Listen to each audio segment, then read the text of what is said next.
I hope you're all well today. Obviously, today is tank maintenance day, so we're doing the maintenance on stream, and then we sit down and have a chat afterwards. So we are going to be doing all the tanks today. It was touch and go whether the angel tank would get done today. Obviously, if you was here on yesterday's stream and Wednesday's stream. So Wednesday's stream, we witnessed the angel fish spawning on stream, so we kind of had to watch that for a while. And then on yesterday's stream, the eggs were still there, but unfortunately, when I've got up this morning, all the eggs have gone. So we can still do a water change on that tank today, and let's see how it goes. I will go through all my systems today as how I do it as well. Just bear with me. So if you've never been in Fish Club before, it's a growing community of people from around the world, and I do really mean around the world. People from India, Australia, Norway, Czechoslovakia, many parts of America. We've had people from Brazil and Indonesia. So we do get visited from people all over the world. So yeah, it's a really great community, and we're getting people that, like last night we had a guppy breeder that came in. He spent pretty much the full evening with us, and we learnt loads regarding that. We've had a seahorse breeder comes in, people that are like experts on plants on the CO2 side, which I'm really benefiting from because I'm learning that kind of stuff at the moment. And it really is a growing community. It's really good. So I will be back with you in a second, just setting something up. And right, that is me. I think I am back with you. Yes.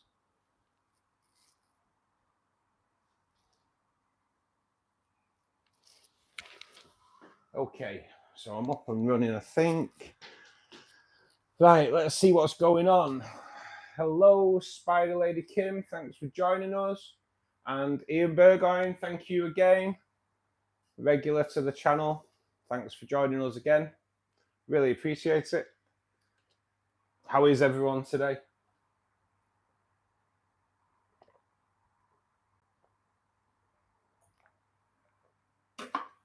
I might be really thirsty today.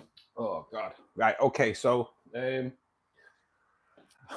I've been thinking about the problems I've been having with the Fluval 307.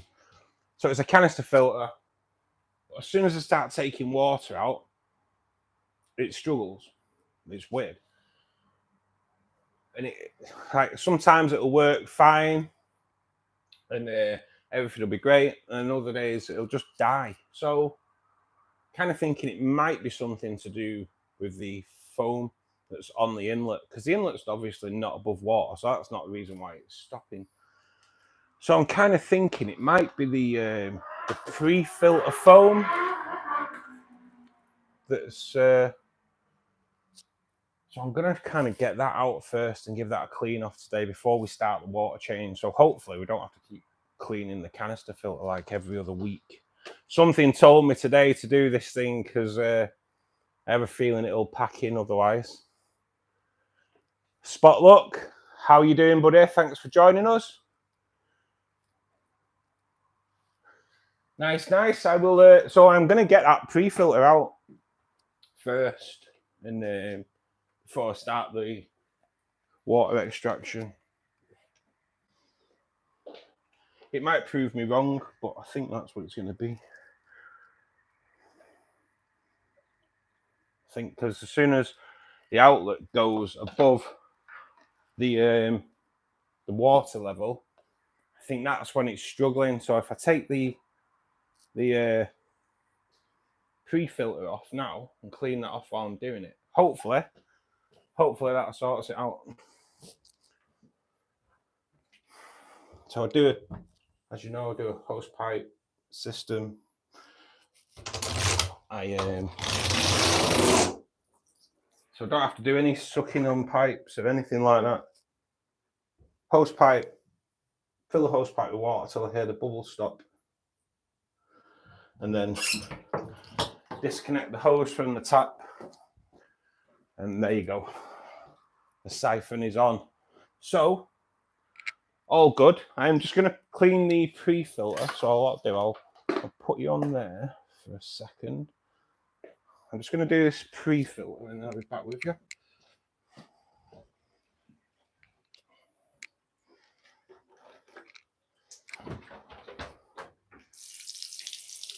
So to me, you can clean your pre-filter in water from the tank.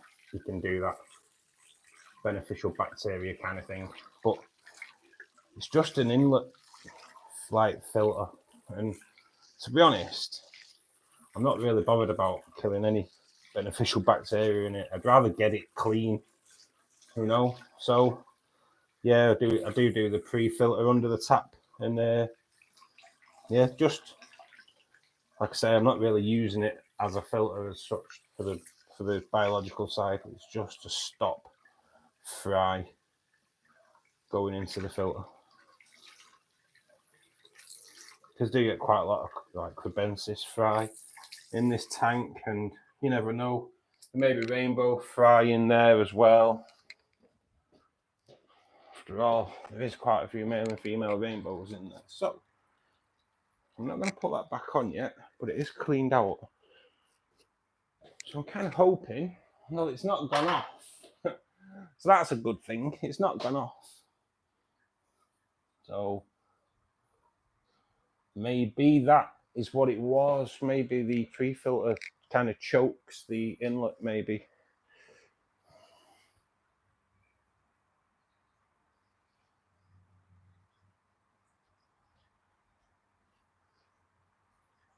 Love the shark, Ian. I know, he's just proper stunning, isn't it? It's you know, that's been in this tank, I think, from probably almost day one, really. He owns the tank.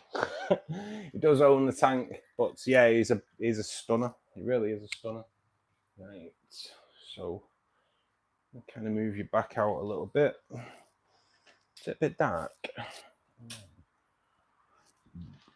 God, the lighting's going rubbish now, isn't it? As always, little scouring pad.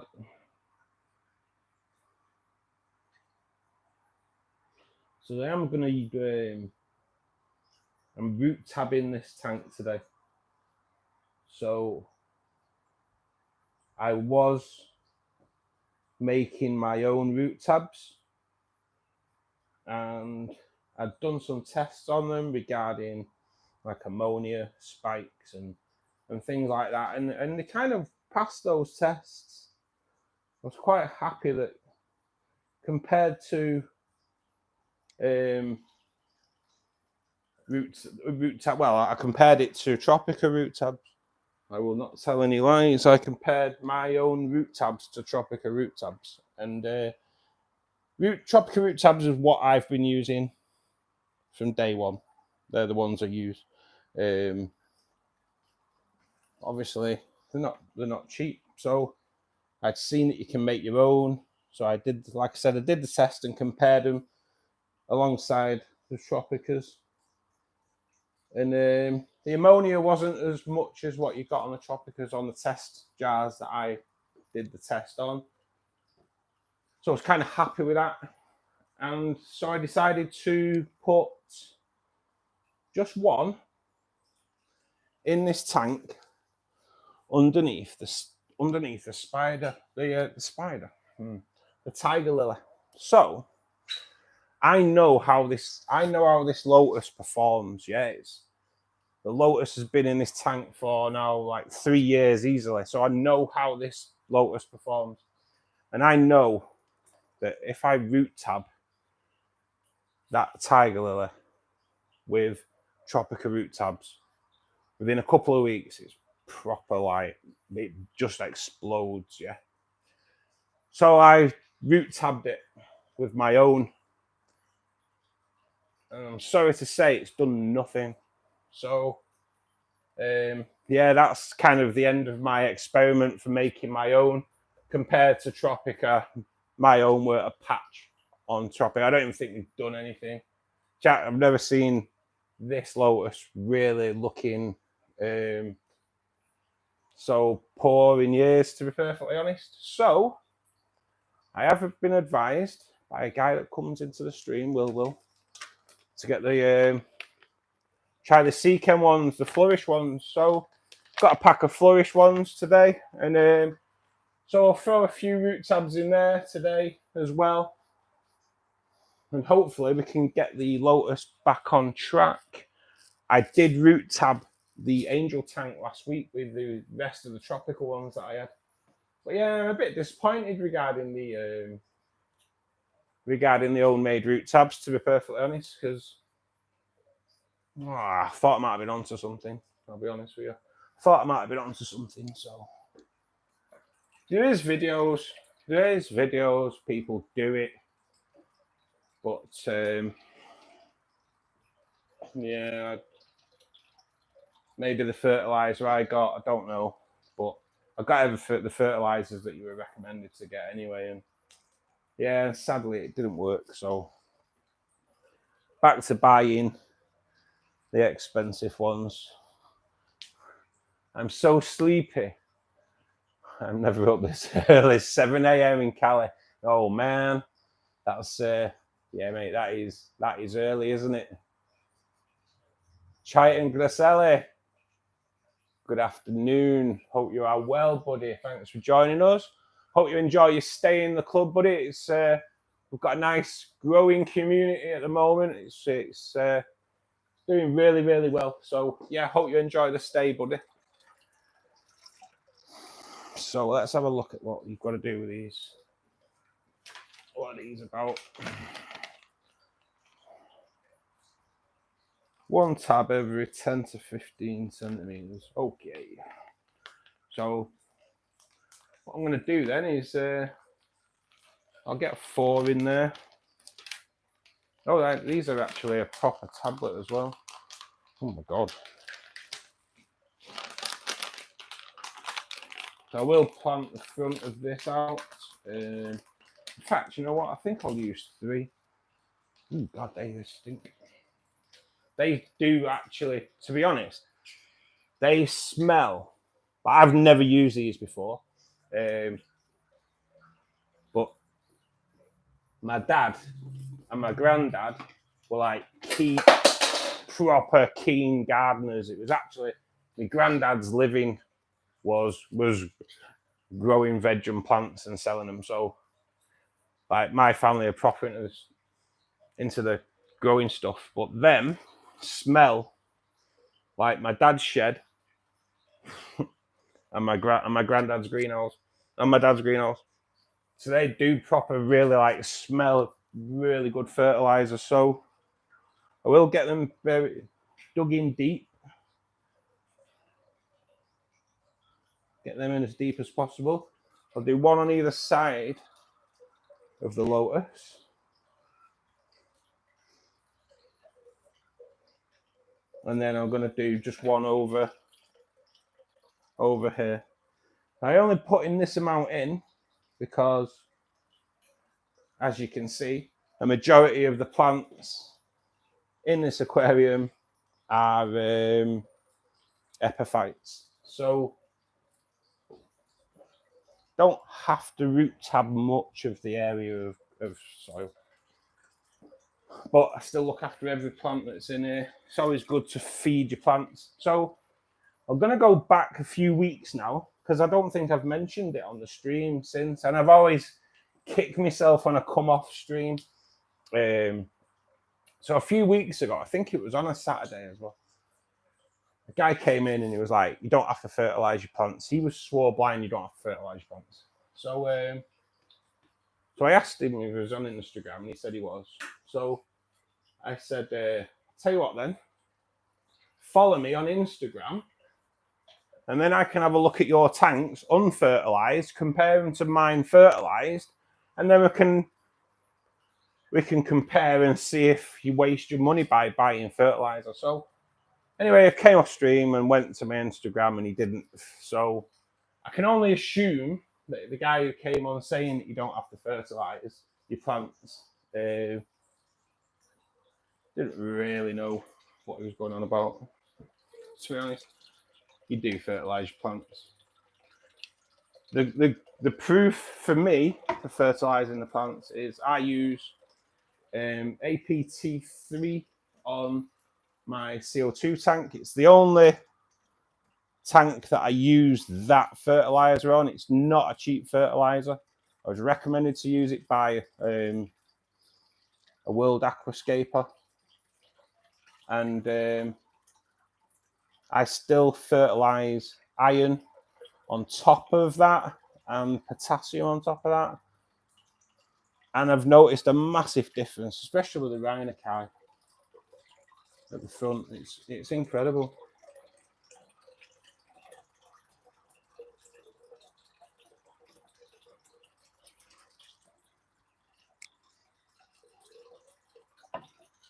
So right, the pre-filter's back on.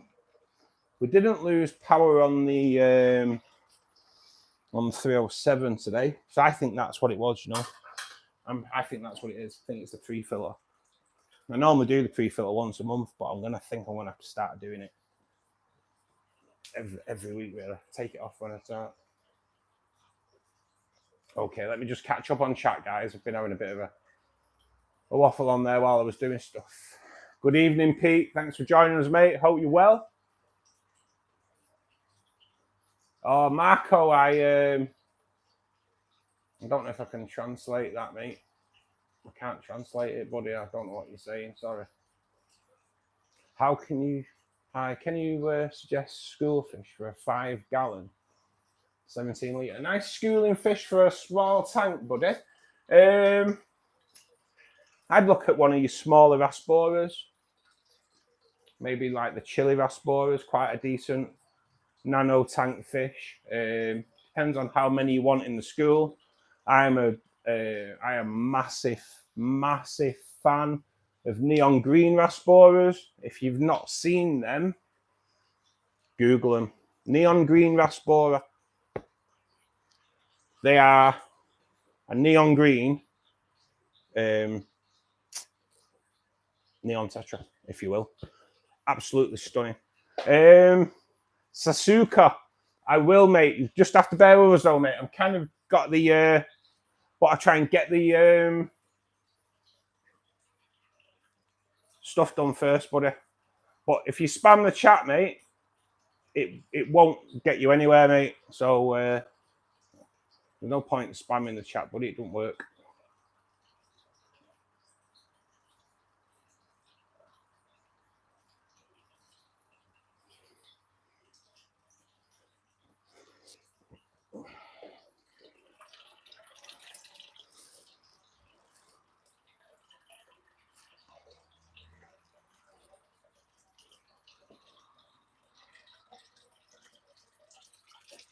So that's pretty much water out.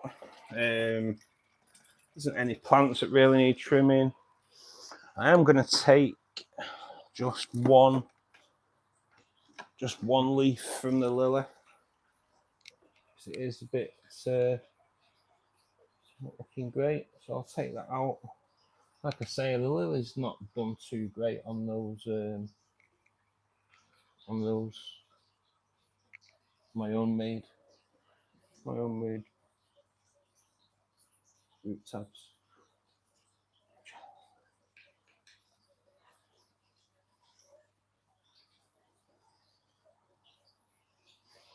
Oh my god, where's that? That is like so hidden, honestly, it's unreal. Where the hell is that?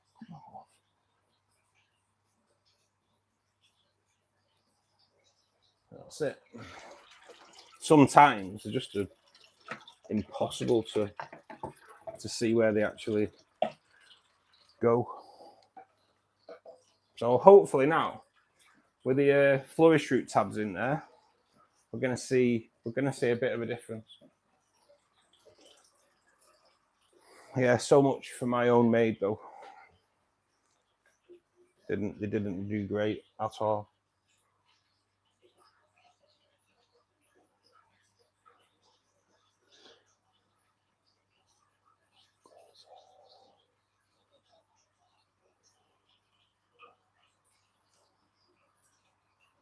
I just want to say, Pete. Hopefully you're still in, Pete. I'm gonna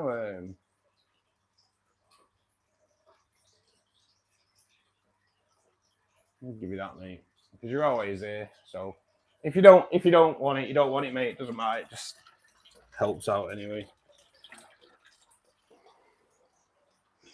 So as you know, when I do this, I kind of just talk on and then try and catch up on the chat when I can. But yeah, we're looking all right. Let's give Nubius a trim off again.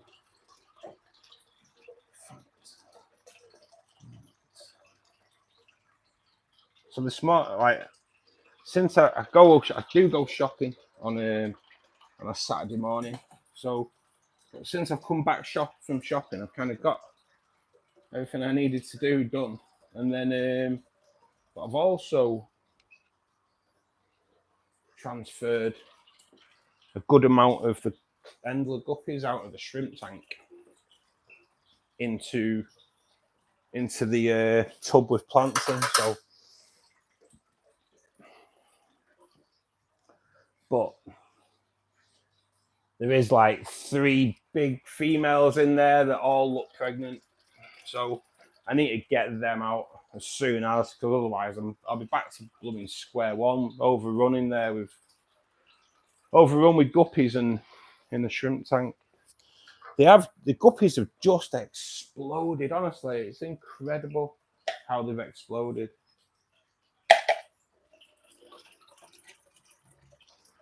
I don't know whether it's the time of year or just because the tank's like great condition for them, but I know guppies do breed like rabbits, but it's quite an intense amount at the moment. No problem, Pete. No problem, mate. Guppies are the gift that keep on giving. Garden Mechanics, how right you are, mate. Thanks for joining us, buddy. Yeah, it's amazing, isn't it?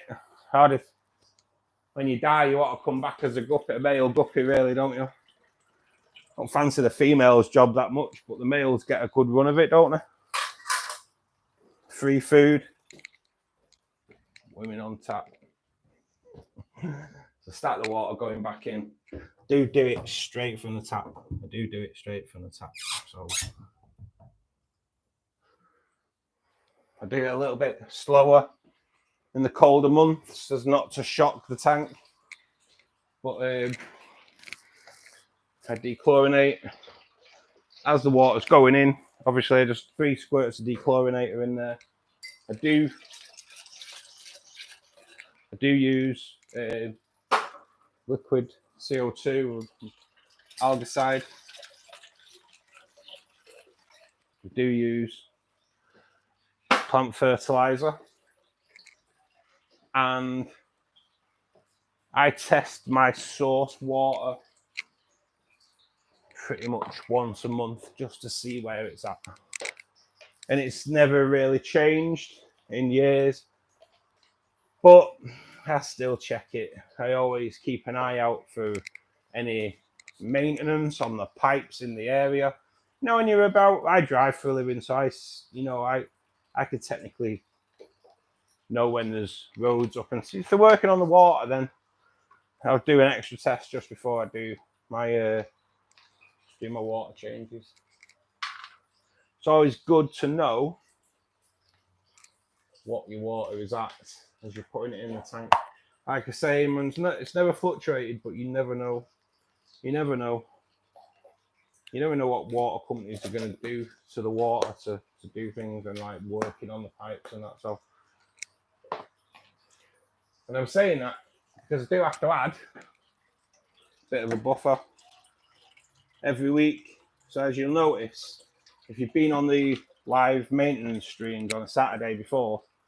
That never changes. Kind of sits there. The water goes out to that point. Bump. I know exactly what comes out of this tank every time, so I kind of know what to put back in and helps it out. And that's that. I pour it near, because it is just powder. I don't know what it is. I take it it's like ground up coral or something like that. I don't know. But I pour it near the filter inlet. So the filter inlet takes it in straight away, and then it can kind of dissolve in the filter and find its way back out. That's kind of how I do it. That's how I've always done it. It's never seized up. I don't put a lot in though. It's never seized up the filter or anything like that. It's like what you get in the kettle. See, we don't get that around here. You see, you don't get that build up of lime scale and that in the kettle. We're kind of lucky. Reese, how you doing, buddy? It is the guppy man. He's back. Just been saying, mate. I have just moved my guppies over. I've made you up to a mod, mate, if that's all right with you. If you don't want it, you don't have to do out with it, mate. It's just there anyway. But I know you're a regular, mate, so it's nice to get people that help you, and then I'll come in and help you out to give them a bit back. So have you been and bought any guppies then today, Reese? Have you been?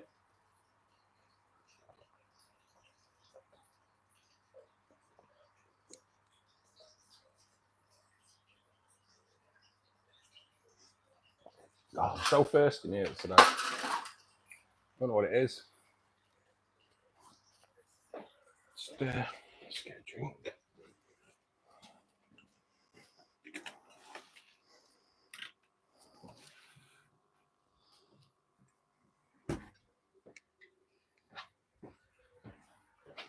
I've treated myself today.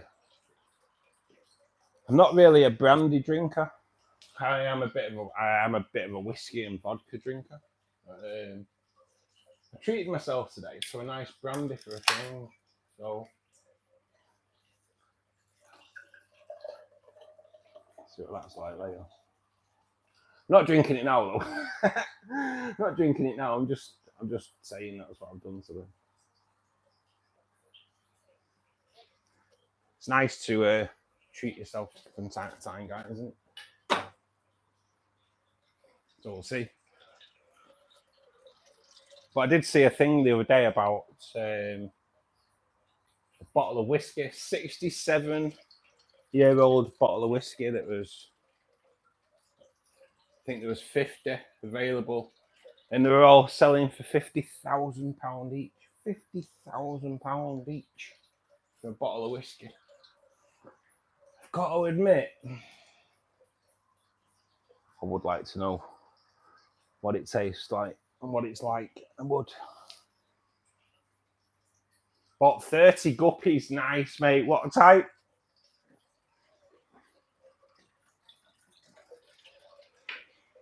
God, mate, you're going to have loads. I take it you're going to look at breeding and selling them on, are you, Reese? That's got to be the way, hasn't it? It's got to be the way there, mate.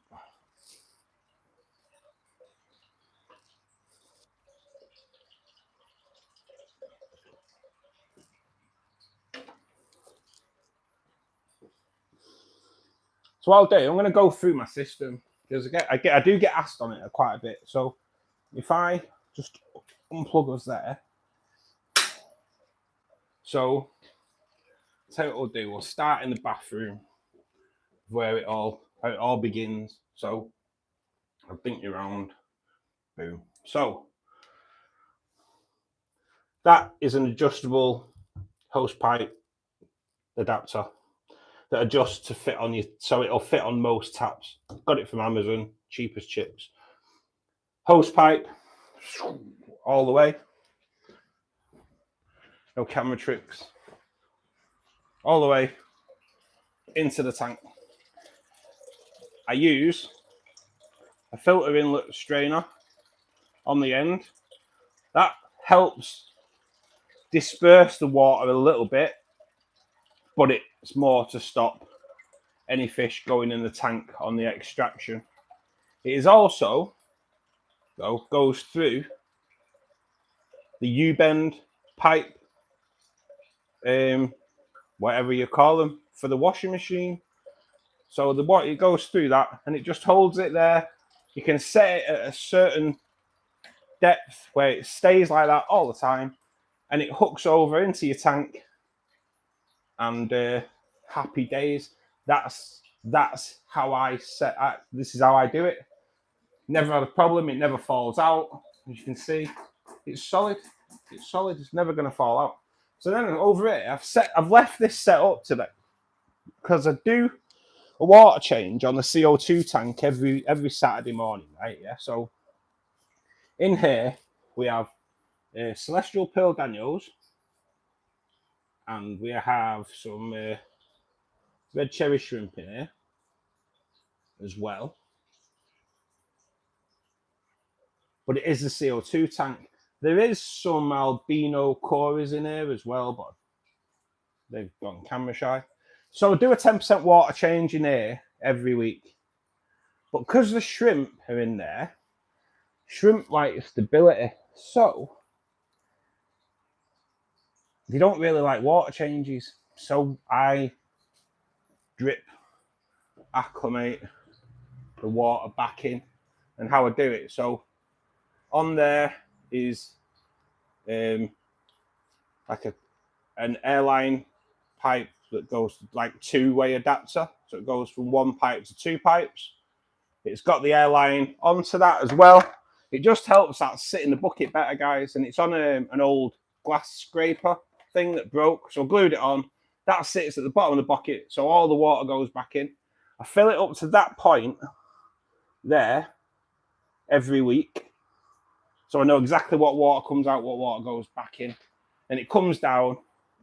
And then I run it through the airline valves, metal airline valve. And then I just add the water back in the tank over about 2 hours. I've never crashed the shrimp. I've never like killed the shrimp in there. So it is working for me. That it is working for me. So we'll retouch. So yeah. So it's working. It is working. So that's the systems and how I do my tanks. This hose pipe just goes straight over to the Angel tank. I don't use two. I did used to use two different hoses. You know what? I don't. I trust the water. If that water was diseased, then I wouldn't. But it's not. So, and vice versa, obviously.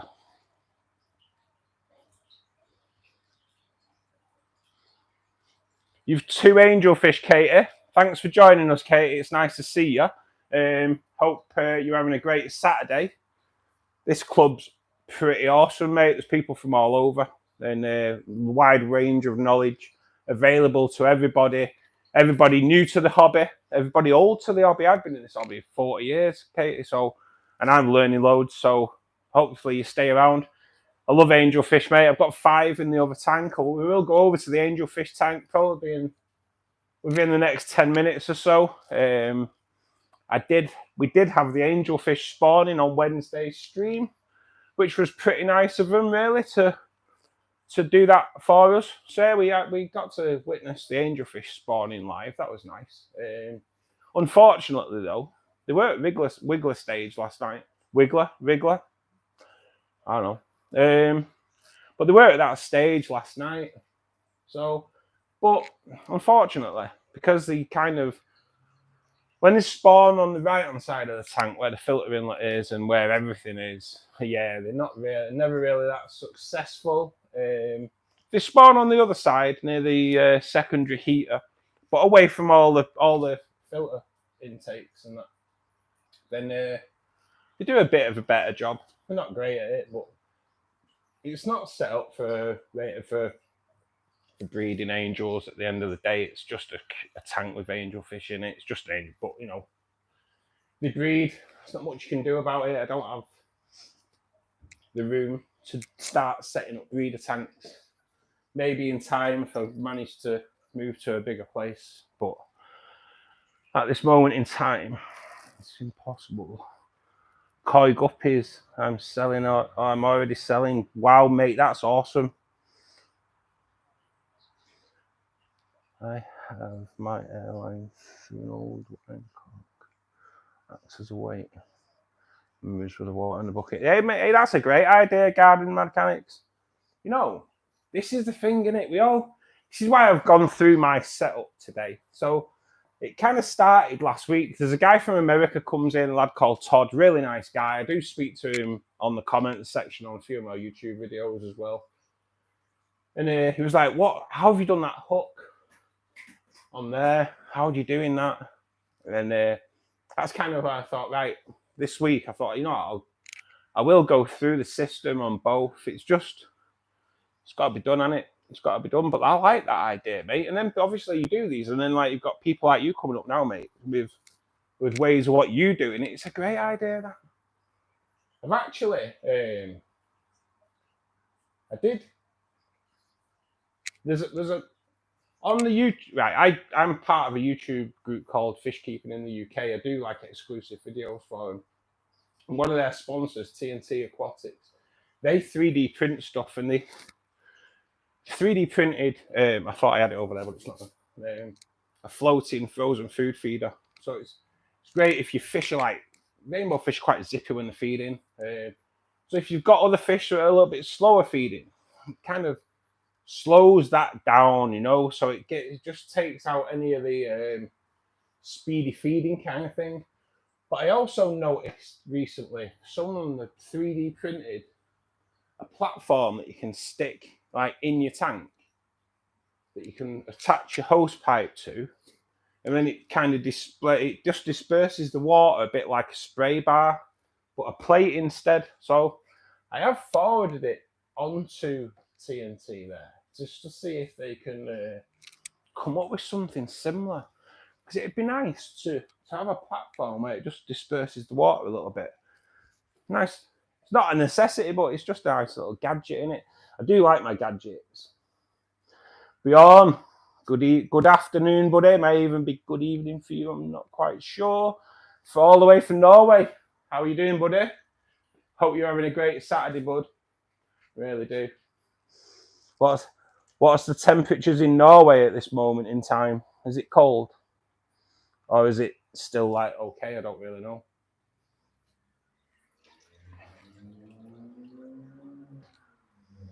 As you can see, the water is going in a little bit slower today. To be perfectly honest though, it's not really that cold. It's not as cold as how it can get, so that's all good. As you can see, I've still not put the wave maker on yet.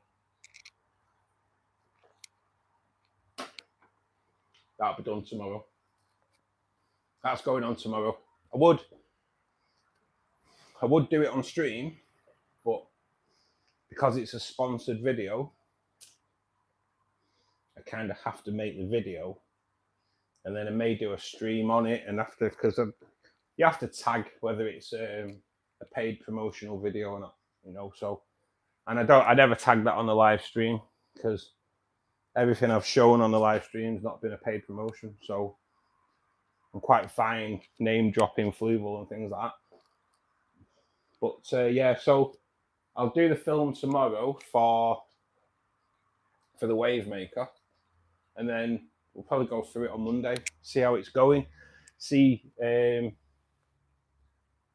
it does affect the Lotus. I don't think it will. So if I put the wave maker over this side of the tank here at the back, now it coming over here, there's a massive clump of Anubias here on a rock. So as it hits that, it's going to go down, isn't it? And then stop. It's going to get stopped by the Anubias. That is, that's my thinking. So whether or not the physics behind my theory is right, I don't know. But we'll see. What's in the tank? Mr. Tree Buddy Toad. What a great name. Good afternoon, mate. Thanks for joining us. In this tank, there are Bozeman rainbow fish, western rainbow fish, Lake Tuba or blue turquoise rainbows. There's Madagascan rainbows in here. There's Susi rainbow fish. There are, oh God, silver tip tetras, pretty goddamn amazing black red-tailed shark, and some cribensis, and then various corydoras in this tank, mate. Within the next 2 minutes, we'll zip over to the angelfish tank. So I'll go through the stock list on that in a minute. Just gotta wait, mate, because I'm getting up to the load level on here, and I don't want to be. I'm a better one for getting waylaid. I've never flooded out, but I know what I'm like. I can very easily get distracted doing something else. So if I start going round and saying what's in the other tanks, I'll forget this is going. Pretty forgetful, really. All right, guys, I'll just turn it off. For anyone who's in at the moment, if you're not a subscriber to the channel, if you could just click the subscribe button, notification will tell you when we're on live. Live streams are 4 days a week, Monday, Wednesday, Friday at 8 p.m. GMT. And then Saturdays from 2 till round about 5, half 5. Next Saturday will be slightly different. Next Saturday, we're going to start at 12. And that's going to go straight through till 5, half 5. So it's going to be a 5-hour stream. So I'm hoping we can kind of build up a pretty good following during that time. It's because I don't have any commitments next Saturday. So I thought, well, rather than sit around, we'll do this for another 2 hours. I'm hoping, to be perfectly honest, if I haven't hit the monetization hours that are required by this time next week, which I think I will have done because I'm so close now. So if I've not hit it by next week, by the end of next Saturday, that will tip me over to going full YouTube partnership. So, and it's all thanks to you guys. So thank you very much.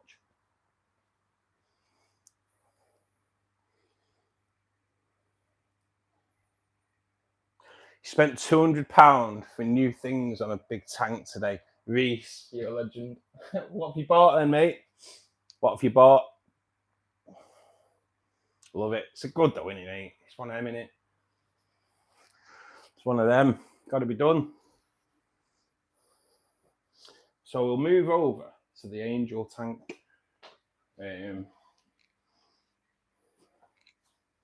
Just turn you around. Sure. Put you there. Put you there. You kind of see what's going on.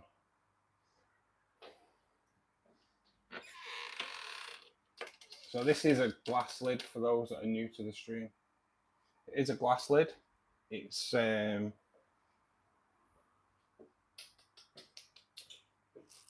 had it made. So I took it to a glazier's. Took it to a glazier's in my hometown. They told me to make a template of the tank. So I made a template of the tank with the cutouts where I wanted it. I then had like a 7-inch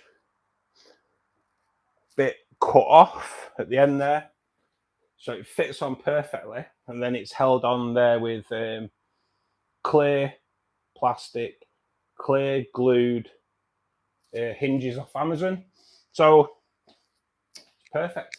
I have to take it off once a month just to clean the algae off the top, which I wouldn't do on stream because, to be perfectly honest, it's not the easiest thing to take on and off. And I kind of just need all the room I can get. So, but it's a great. It is like the best thing added to the tank. I had a problem with evaporation, massive problem with evaporation, where I was losing like 12 pints of water a day. So I had to make the decision to put a lid on it. It's as simple as it runs at 82 degrees, guys. If anyone's questioning the 12 pints of water a day, because I did do a video on it, and a lot of people questioned. There's no way in the world that I was losing 12 pints of water a day. Oh, I was putting 12 pints of water in it a day, so it was going somewhere. So just clean the house from top to bottom, hoping the wife won't kill me for buying 10 painted red cherries. Oh, mate, don't let her know. Sod her, innit? The painted red cherries, buddy, how much have you paid each for those? Or whereabouts in the world are you, garden mechanics? Because the painted red, aren't they more like the top scale? Good afternoon, Sam. Hope you're enjoying your Saturday, buddy. Just picked up my new to me tank. Go on, nice. Upgrading from 125 litre to 350 litre. Mate, that is great news, isn't it? Yeah, man, I'm buzzing for you there. I'm jealous as well. That's awesome, mate. That's awesome. I believe, I'm going back to the painted reds. Aren't the painted reds like I think they're high end, aren't they? Got a free pleco as well. Nice, mate. What type of pleco is it, Sam? Do you know? Or you can't beat free stuff, though, can you? You can't beat it. You can never turn that stuff down.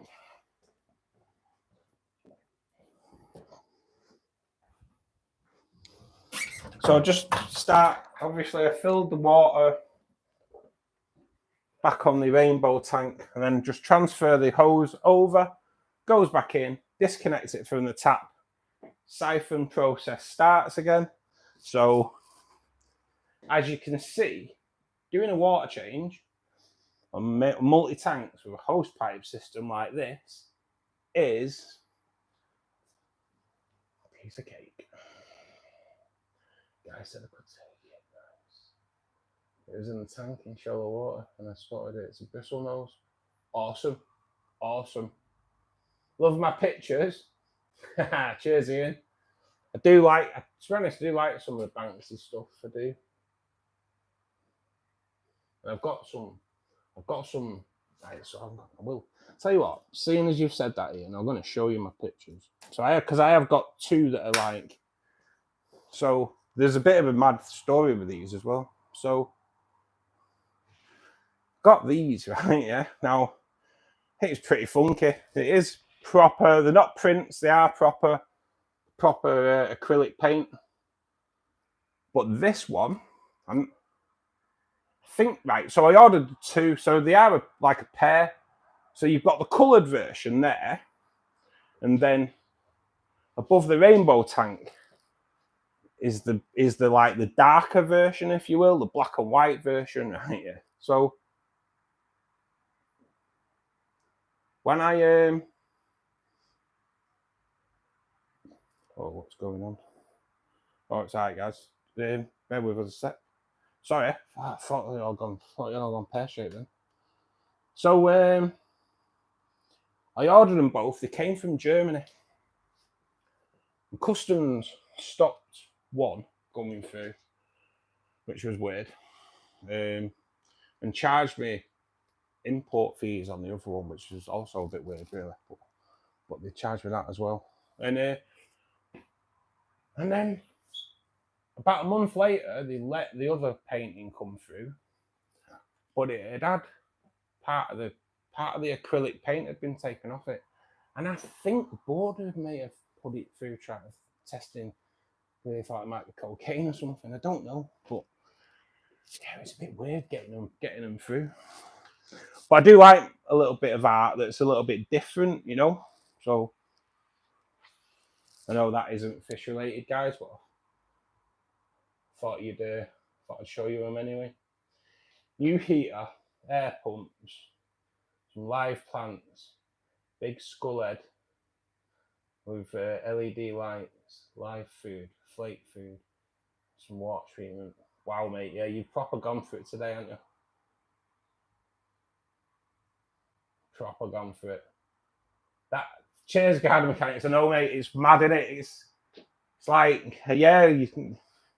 I think to get in, you've got to have both. You've got to have both. You just got to have both because the darker one does kind of set off the coloured one. Together, they make more of a statement together, I think, really. This never really gets any build upon the glass. Mainly, really, because there's only one light running on this. There is two lights running on the rainbow tank. There's only one light running on this, so it doesn't, and it's not too bright. With it being the Anubias heavy, this whole tank is pretty much Anubias. I've planted some sage about a month ago at the front, which is nicely carpeting in. Hopefully, that will do a lot better now because I root tabbed that this time last week. So with a Tropica root tab, so I'm hoping that that's gonna come in all good. And then there is a lotus in here. Now, a couple of weeks ago, the lotus was looking spectacular. The tiger lotus, Salamander, it looked way better, mate, 2 weeks ago. I just trimmed it right back last week because there was a lot of new growth underneath the big lilies that had made it really bushy. They weren't getting any light, so it was time to like cut it back and start again. If you look on some of the thumbnails on my channel, you'll see it because I've used it in a few of the thumbnails because it was spectacular. There's quite a bit of a plant displacement in here this week, though. It's a bit weird, but I will show you in a minute when I've just get these replanted. So the I do have two sets of breeding cribs in here, and one have dug out a cave. They've dug out their own little cave, even though there is loads of caves in here for them anyway. They've dug out a little cave, and it's kind of like it's round this side. When I'll get these in and I'll show you it because there's obviously eggs in there because they're defending the hell out of it. They've just come investigating to see what I was doing there. So there's definitely eggs in there. Let me just put this. So I've put some vowels down there. The vowels doesn't really do that well in here because the angels are always eating it. But I'm reckoning if I plant it this side, where the cribs tend to hang out, it might have a bit of a better chance of survival because the angels don't venture over that side. So you never know. You never know. Right, rainbow tank's done completely. Yeah, it's weird. There's all this plant displacement. Where it's all come from? Must have been a party in here overnight. I swear to God. Something's gone down in the angel tank overnight because all the angel eggs have gone. Half the plants have been disrupted. It's like what happened? What did happen? I think what I want to do. Try and I will just stick them in there for them. They probably won't stay, but we'll see. We'll see. So yeah, it's just a case of dropping in here. This tank pretty much looks after itself, guys. Really does. Really does.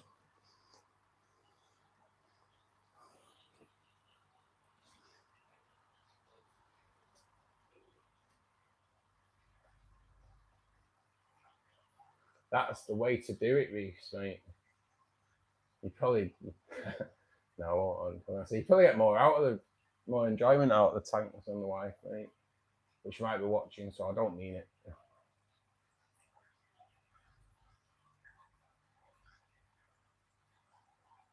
That's it, Sandra. Yeah, I agree. It's one of them things you have to make that decision, don't you? Sometimes you have to cut it back when it's looking amazing. You have to make that decision where it has to be cut back. Otherwise, it won't look amazing next time around. So you kind of got to enjoy it for, a couple of months and then cut it back so it can grow back so you can have more months enjoyment. Otherwise, I think it takes quite a while. It takes a bit to train them to be looking as good as they do. They're a bit of a funny plant, really, and you can train them in different ways. I do love them. The Salander, the angels, they do spawn all the time, buddy. They do spawn all the time. They're just never successful. But like I say, I've got nowhere where I can move them so they are successful. And the tank is just an angelfish tank, community tank, So there's 20, 25 cardinal tetras in there. There's a dozen phantom tetras, red phantoms in there. There's numerous types of Corridora in there. And there is some Crebensis as well. What I'll do, I'm going to move that plant out of the way. I'll show you where the cribs have. So there's definitely something going on with the cribs. Just bear with us. So I dink you around. Oh no! God, you know what? I always press the top. Let's turn the camera on when I'm on stream. So if you can see it, see where. Right. So obviously you got the gravel's aged, yeah. So see where it's dead white, and all of a sudden there's a male crib there as well. So, but in there, in that little cave there, he's been a busy. Well, there you go. She's just come out as well. So he's been a busy boy because he's dug in there. She's looking after something in there. So there you go. She's just gone back in. So there's it's definitely some action going on in there for sure. So that's more cribs that are going to appear in the tank within the next couple of weeks. But it's all good. It's a good indication. So I'll just start the water going back into there, guys. Same again, straight from the tap. Dechlorinate the tank. Happy days. For those that aren't members of the channel, if you can just dink the subscribe button, guys, click the like button, show the chat some love. It just helps the channel grow and helps us get noticed with the YouTube algorithm, so we can go and play with the YouTube bigger boys if you will, and it just helps the channel grow. Live streams are Monday, Wednesday, Friday at 8 p.m. GMT. We also do the Saturday live stream from 2. It goes on for 3.5 hours. Every Friday at 3:15, I launch a video. This week's video is how to. It's the best cure for algae growth in your aquarium is to not have algae growth in your aquarium. So it's how to keep algae away from day one, if you will. Things that you need to put into place and control so you don't get algae growing. If you get all these things into place, so many people ask me, how do I get rid of this algae? The best way of getting rid of algae is not to have it in the first place. And that is what this week's video is all about. So if you haven't watched it, guys, give it a watch, because it's getting really good feedback as well, which is good to see. It's getting good views for my channel, so the view count's good for my channel, for a small growing channel. And like I say, the feedback's coming back really positive as well. So It's always nice to hear a bit of nice feedback. So if you've never seen it, guys, give it a watch. There's loads on my channel that's just so much information in my videos, guys. So 40 years of experience put onto YouTube, so everyone can kind of pick my brains. Hence what the fish club's kind of about. I can't answer everything, but there always seems to be people in the chat that can answer. So, you know, as the chat grows, as well as the club grows, the information, the pool of information will grow as well. So it'll end up, I can see it in 12 months' time being like thousands of people coming in, you know, and just being a massive hive of information where somebody new to the hobby can come in and go, oh, I've done this happened. Someone will know about it and help them out. So it's kind of where we're at, you know. That's where I want it to be at. And we've kind of got that now already after 6 weeks, just at a smaller level. And it's been so good. It's been so good up to now. It really has. Service Dog Rosie, thank you for joining us. 90% of YouTube content is from the UK or Australia. I am in the UK, mate, yeah. Hello from Florida. Nice. How's Florida doing now? After the bad weather? Service Dog. Hope everything's coming back to normal and hope you weren't affected too badly.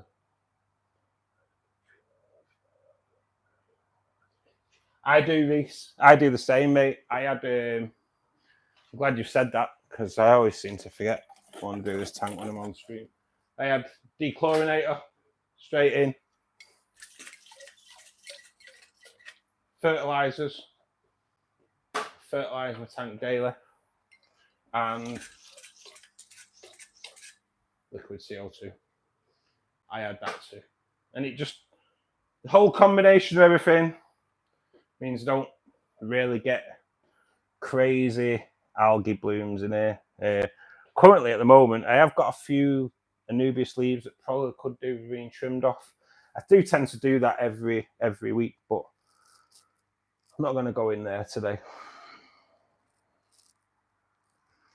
I am a little bit tired. It's been a mad week, really. So I just want to sit down and talk to you guys instead.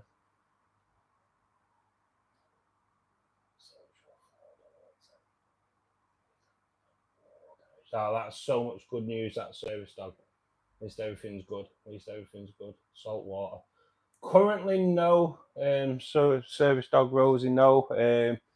Currently, just 4 tanks of fresh water. A rainbow tank, angel tank, celestial pearl, Danio, CO2 tank with red cherry shrimp in it, and then a red cherry shrimp tank. Salt water, definitely at some stage of my life, definitely. But unfortunately, not right now. I kind of, when I go salt water, I kind of want to go big. Rosie, I do. I want 6 foot, and hopefully it kind of helps look after itself. You know what I mean? And I know it'll be there. So salt water is one of those things. I want one. I don't do any form of research on it because as soon as I start researching it, and I want it, and I'm not great. I'm at resisting temptation, shall we say. In fact, I suck at resisting temptation because I just can't do it. So I don't, if I started researching it, then I'd end up starting buying little things. That's how it all starts. That's where the downfall of my bank account kicks in. So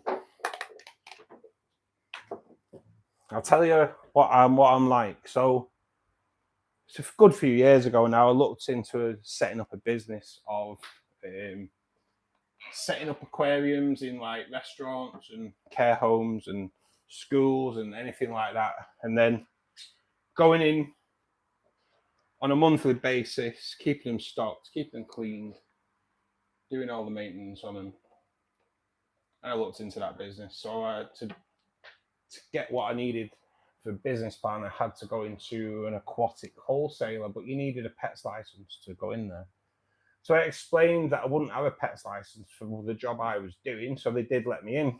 And obviously I just went in there with a notepad just to take prices of things for what I'd be buying so I could get a business plan together, and walked out with the full setup: tank, filter, lights, plants, the lot. So that's what I'm like. Nightmare. But it's that face look bothered, really. You know what I mean? I tidied up my tank during water change. Just about to start refilling the cold water for the first time. So there goes. Always use buckets. Just do it nice and slowly, Pete. That's all it is, mate. Just have it nice and slowly. Dechlorinate into the water as you're doing it. Happy days, mate. Honestly, it's you won't ever look back. I just ordered 2,500 ml of safe tap water. That's a lot. That's of the tap safe. I believe that's quite. Is that the API one, Riggs? Simply Grace. Well, thank you for gracing our presence this afternoon, Grace. Hope you're having a great Saturday, and hope you enjoy your stay here. Yeah, mate. I have used it, mate. It is good. It is good. API stuff's good though, innit? I've not had a problem with any API stuff. I've never used their root tabs, but only because I'd read that as soon as they hit the water, they start disintegrating. So I've never used their root tablets, but I've never had a problem with any of their gear, to be perfectly honest. It's always been decent. That's what I'll do, guys. Just I'll leave you there for a second, looking at that. Let me just disconnect the hose pipe from the tap so it can start emptying. Maintenance is done, so I'll bring my chair out, have a sit down, a chill, and pour myself a drink, and away we go. See, maintenance, if you do them every week, it takes very little time. If you let your tank run away, then it takes ages. And that's where I think people fall out of love with the hobby, because they let the tank run away from them, and then the maintenance side isn't fun, is it? And I honestly think that's why people move away from the hobby. If you just do it weekly, just a little bit of tinkering every week, things never get too bad. It's never a chore doing it then. Stick some towels behind the wheels of my chair, guys, and I don't run into the tank and crack it, because we don't want to be doing that. Okay, let me just move it around. Happy days. Right, I am now with you properly. Let's have a look. Have I missed anything?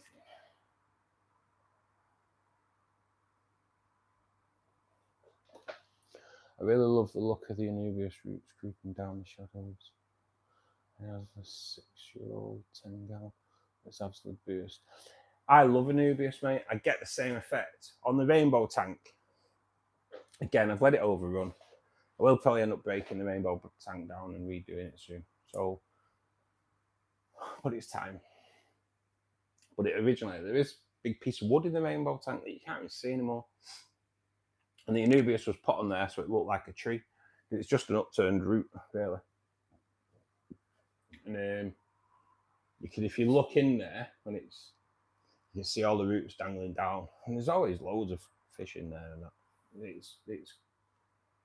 It's a great effect. The roots falling down where it's all shaded and that. It gives a real like eerie effect.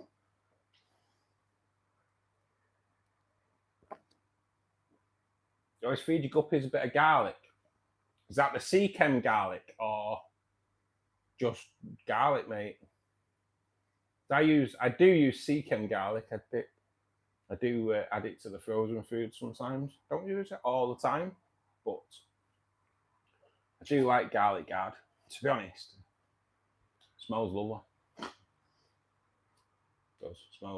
Garlic guard smells amazing. To be perfectly honest, if you like the smell of garlic, if you're a vampire, don't be smelling it. Just garlic. All right, you know what, Reese? I've never tried that. Just garlic. I have bought a broccoli today. So later on, I'm going to cut the stalk off the broccoli, peel it, slice it, and then put a bit of lead through it, and then that'll go in the tank because of the stalk, and I can guarantee the plex will come on it. I can guarantee the gold nugget plex won't come on it because they never bleeding do. But I wonder. I'll go on it about them bloody gold nugget plex. You do my nutting because I don't know if I've got them. Don't know if they're in there still. They've got to be on there. I'm going to try that, Reese. Do you boil it first? Or do you just like peel it and put it in? Or cut it in half and put it in?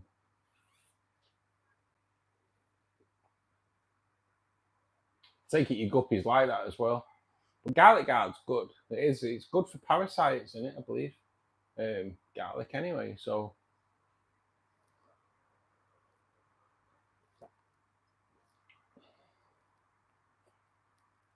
Intrigued. Yeah, so next Saturday, live stream starts at 12. It's going to go straight through till 5 to R5. It's going to be a bumper one. I'll probably do a little bit more work on other tanks. We'll see how it goes. It just means resetting things up, so it can be a bit of a pain. But yeah, we'll do a 5-hour fish club. Yeah, I'm quite looking forward to that, to be perfectly honest, because it was something different. I'm just going to tell you what I'm going to do. I'm going to show you how cold water changes to rainbow fish, how it affects them. So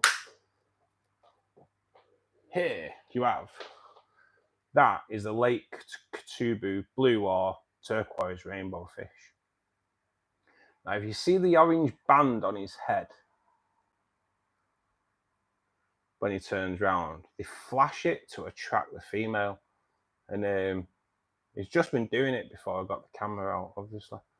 They are coming back from, they did suffer a bit of they went a bit thin, the blues in here.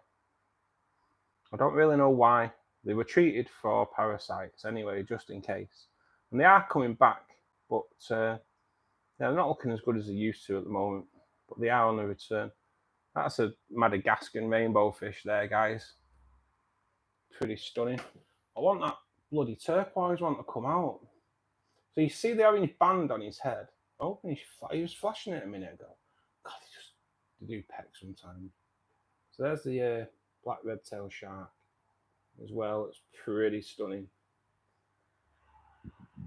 Tell you what I'll do. While we're disconnected, I'll do a tour. I'll do a journey around the tanks. So shrimp tank is here, minus a lot of the endlers, although there is still some in there, but I would like to try and get them out. But as you can see, quite a lot of shrimp in here now, guys. It's proper teeming with them. But I need to get them out. Look at them three there. All three of them have got bellies on them, so they need to come out. They're taking over the shrimp tank. Got a nice saddled shrimp there that you can't really see on camera, but it is saddled. So saddle's where the they're making their eggs. And then so the process with shrimp, they make their eggs, and it's like the saddle's the back just behind the head where it goes gold. They make the eggs there. They then shed their exoskeleton, and for a brief time they are then ready to breed. So they go in hiding because the shell will be soft because they've shed their exoskeleton, so they've got the fresh shell. And then they pass the eggs through the sperm, carry them for about 30 days, and then they get rid of the little shrimplets. And that's how shrimp do it, if you didn't know. This is the rainbow fish tank. You've obviously seen this before. I'm hoping, as you can see, the lotus isn't really doing too great at the moment. And I can only assume that's because of my own made root tabs, which appeared to be a failure. So that's been retabbed today with Seachem Flourish root tabs, which I've never used before. So we'll have should be interesting. Little brine shrimp hatchery there, which will be back up and running pretty soon. And then the angelfish tank. All the sage here is now carpeting in, as you can see there. That's kind of all new growth on the sage there since it went in a month ago. So that's settling in nicely now. This was root tabbed last week. So hopefully that sage is going to be looking great within the next couple of months. And obviously I showed you the CO2 tank before, didn't I? But we'll go here again. CO2 tank. That can actually now come out. Make sure there's no snails on it, because for some reason snails do tend to get on that pipe all the time, which there isn't. So happy days. CO2 running into this aquarium. Dwarf hairgrass.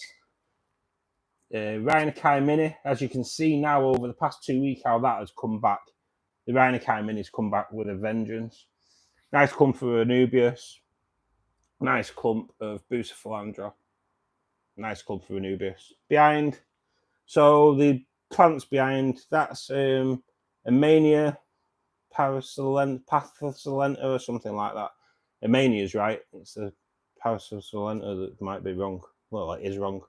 And then there's Super Plustrous Super Red in there as well. And I'll be honest with you, that has just died off. So I'll be looking for a new red plant to put in there. Don't really know what happened with that, to be perfectly honest. But I'll be honest with you, I am learning the CO2 game. I'm learning about the harder plants. So the thing is, nobody walks into anything an expert, do they? At some point, you've got to learn, and I am currently learning regarding the CO2 tank. So it's one of those, isn't it? Just bear with us, guys. We're going to pour a drink. If anybody that's not a subscriber to the channel, if you could just dink the subscribe button, guys, it just helps the channel grow. If you dink the notification button, it'll let you know when we come along the live streams, and it'll also tell you when I release my video, which tends to be on a Friday afternoon. We have got a growing community here with the fish clubs. Hope you enjoy your stay while you're here. Any questions, please don't hesitate to ask. Can't guarantee we'll answer them, but there may just be someone here that can answer them. Cobb, how do you season a tank? So do you mean cycling your tank or aging your tank? Because cycling your tank can be done in a few different ways. I've done a video on it on my channel. I don't mention doing it like the Seachem way or the Goop way, because I've never used the Seachem Prime and I've never used Goop, so I can't comment on them because I've never used them. Cycle aquarium can do it the fish-in method, which you kind of have to do water changes all the time and keep an eye on your water because you don't want an ammonia build-up. But you do need a source of ammonia, and that'll come from the fish. You can also do just a method of adding ammonia to the tank and beneficial bacteria. And over time, keep adding ammonia, the beneficial bacteria. In your tests will show that the ammonia is there. And over time, a few days, your tests will show that there's traces of nitrite. So you've got ammonia and you've got nitrite. That tells you that the bacteria is present to turn ammonia into nitrite. Next time around, a few days when you do a test, you'll have tests for ammonia, positive nitrites, and positive nitrates. Nitrates are where you want to be at. Nitrates are your safer tests, really. People say, oh, don't go over 40 parts per million. Planted tank, don't worry about it. The nitrates are what your plants will take out of the water anyway. Yeah, nitrates can be at a higher level and safe to your fish. Nitrites at a higher level, kill your fish. Ammonia, high level, kill your fish. So nitrates, all good. So when you've got all three, you know that that the bacteria is present to turn ammonia into nitrites, and the bacteria is there present to turn nitrites into nitrates. Yeah, that's where you know it's all there. Now it's going to take a good few weeks at them levels. I tend to be able to do a tank in about 6 weeks, and them levels are going to stay there. And then one day you'll do a test and there won't be any ammonia. That is the start of the end, the beginning of the end of cycling your tank, if you will. So you've got a test, there's no ammonia. There might be a little bit of a trace of nitrites. There might be no nitrites. But if there's a little test for nitrites, then there's a little bit there. And you'll have nitrates. Test it the day after, you'll have no ammonia, no nitrites, and you'll have nitrate. That is when your tank is cycled. Tank is cycled and ready to take fish. So your fish can poop in there. It can turn to ammonia as it breaks down, and the cycle will turn it around so it's safe. Yeah, that's what your cycle does. If you mean age in a tank, which you may have answered back anyway, but I'll go on to age in a tank anyway, mate, before I catch up on the chat. Age in a tank, just let your tank do its business, yeah? Never scrub your rocks. If you're planning on putting shrimp in, you need an aged tank. A cycled tank, just freshly cycled tank that's not aged is no good to your shrimp. Your shrimp need an aged tank. And when I say aged, if you put your hand in to pull out some decoration and it's slimy, that is what you are looking for a shrimp tank. Because that sliminess is all those little microbes. And your shrimp will not survive in that tank without them. No matter how much you feed, without that biological life there, shrimp won't survive. That's a seasoned or aged tank. Hopefully I cover that for you there, Cobb.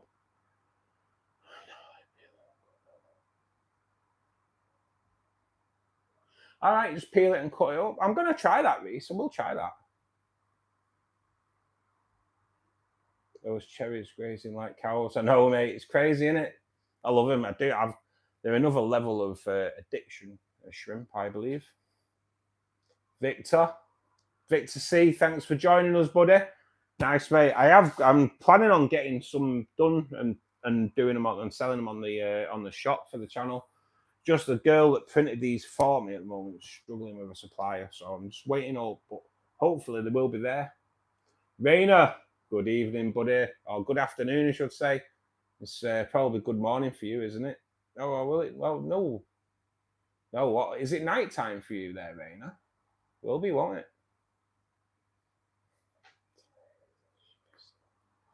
How are you doing, buddy? I hope you're well anyway, mate. Dark Knight, thanks for joining us. Do you have any shrimp in your tanks or shrimp only tank? I do have a shrimp only tank. I've got a shrimp only tank that's just got Neocaridine and red cherries in there. I did move some over to the CO2 tank that has Celestial Pearl Daniels in there, but they are doing great. There is babies in there. There is saddled in there. There is some buried in there as well. So that's all doing great. As for the larger tanks, unfortunately, no shrimp in those. The rainbow tank, so the rainbows would eat it, and I'm pouring drink everywhere. The rainbows would eat the shrimp, and in the angel tank, the angels would eat the shrimp. So, but in the smaller tanks, buddy, I have got shrimp because goddamn love them, mate. I love them. Sorry, I'm just pouring my drink everywhere.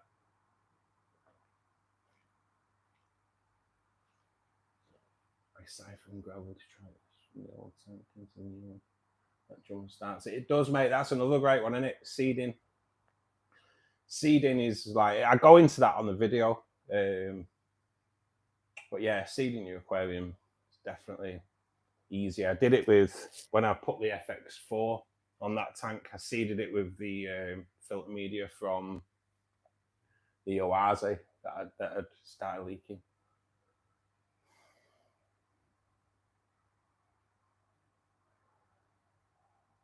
I know, crazy. There's that goop. Everyone goes on about goop, but I've never used it, so I don't mention it in the video because it's just something I've never used. But I believe it kind of just detoxifies everything. I take it it's a bit like Prime, but again, Prime's just something I've never used. Oh, it's all right. Oh, so you're not. Oh, you're only an hour in front of us then, aren't you? I thought, all right. I thought you might be more than that, buddy. You're gonna start breeding plecos now, Reese. Oh, that's all good, mate. That's all good. I'm hoping that mine start breeding again soon because he did shed his bristles, which is something I've never heard of, but I have researched it and it's what they can do to reattract the female. So with a bit of luck, I'm hoping for. I'd love the plex to breed. I would, because I think there's definitely enough plant coverage in that tank and enough caves and everything for baby plecos to survive, you know. But it'd be nice to wake up to a load of little baby plecos knocking about. That'd be lovely. How's things going, Raina? How's your week been, buddy? Antonio Rodriguez.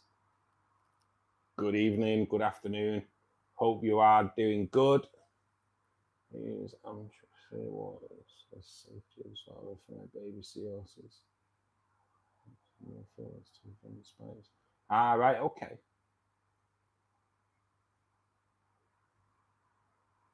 Take it. Is it a bit of a different game, mate, in it on the seahorses? So if you haven't gathered, guys, Crazy for Seahorses, Rainer is our resident seahorse breeder. I wasn't blagging before when I said we get people that breed guppies in because Reese is here. I wasn't blagging before when I said we get seahorse breeders in because Rainer's in, and he'll get sick of me, Rainer, because I'm always going on about it. But it's just like that's like what we get, you know, the level of experience that we're getting in the club. So and Rainer breeds guppies too. So we not. It's just great that we're getting like that level of experience coming in because I do post on Facebook that we're going live. I can just imagine someone on Facebook seeing me post that Fish Club's gone live, and I'd say there's a hive of information, and someone going, you know what, I'm going to ask him about seahorses. I can just imagine someone coming on and asking a question and go, well, actually, just a minute. And Rainer going, yeah, doof. And you know what I mean? It's just, you know what people are like on Facebook. But I just think it's just the level of experience that we've got coming into this now is bloody brilliant. It really is. It really is.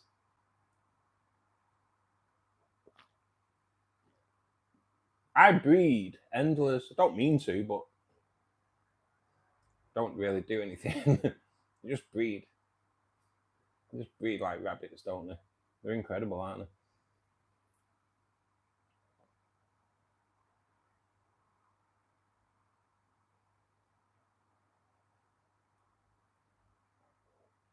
I'd never do marine because of fortune it is.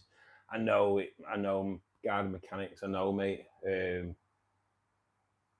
think I've always looked at it more as like a retirement person's game, you know, got a bit of money behind you. Because I don't know, I kind of assume they take more time, but then once they're set up, people say they don't really take much time.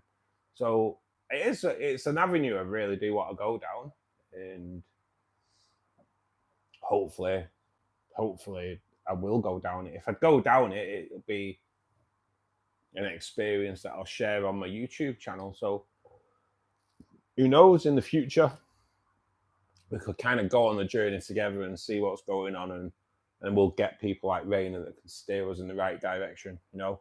So it's like things in the future, but like not in the near future, distant future. If the YouTube takes off, then we can look at doing this as an avenue to go down with the YouTube as well, and you know, and we'll learn as we go. But that's what it's all about, isn't it? That's what it's all about. I'm pretty sure that we can kind of set one up and learn about it as we go, and hopefully it brings more people into the hobby. It's like recently we have had bringing some youngsters into the hobby as well, which is like really good. And that fish club started doing that. We do have a 12-year-old girl coming from Liverpool, and she's got into the hobby. She joins a fish club, so we're getting. And then we had a lad in yesterday, Norwegian fish keeper, and I said that he's got a little YouTube channel, so I said I'd follow him, and I looked, and he's actually only a young lad as well.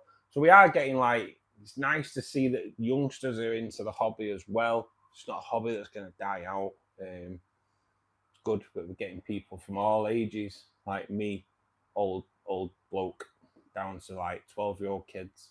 Yeah, maybe even younger, but they're like the ones I know about. So the community is brilliant. It really is. There's not been that many people that we've had to like silence or ban. Been getting before that spam the chat, but they're just easily dealt with. I think we've only had one came on that was negative, and they were on only to sell subscribers anyway, so we kind of sussed them out. But the community's been awesome. It really has. Aqua Escapes, good afternoon, buddy. Thanks for joining us again. Hope you're well. Following TikTok of you, Marine. TikTok's something I've never looked at. It's always been kind of like, I've always had that China spyware thing in the back of my mind with TikTok. It's just something, but everyone says, oh, you should do TikTok, but I don't know. It's always put me off, to be perfectly honest.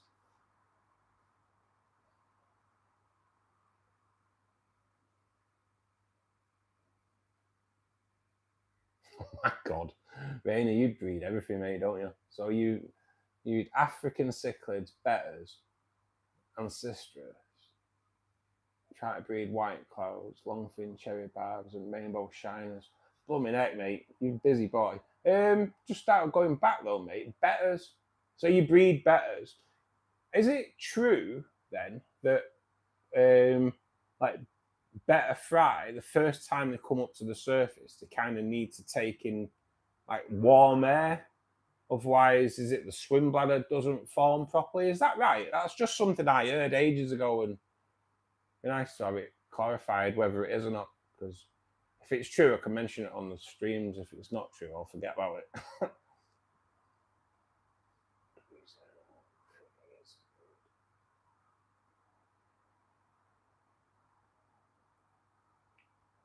White clouds are pretty easy to breed. Nice, nice.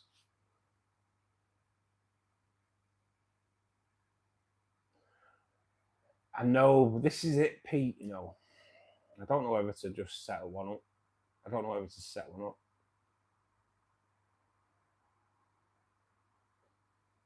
You'd love to meet me one day, Reese. You never know, mate. You're only in Wigan, aren't you? Not that far, mate. I'm only in Bury. Not too far. Warm, moist air. So, all right. So it is true. It's good to know then. Because I was told by someone who I do trust, to be perfectly honest. So I trust them more now. Now I've had it confirmed.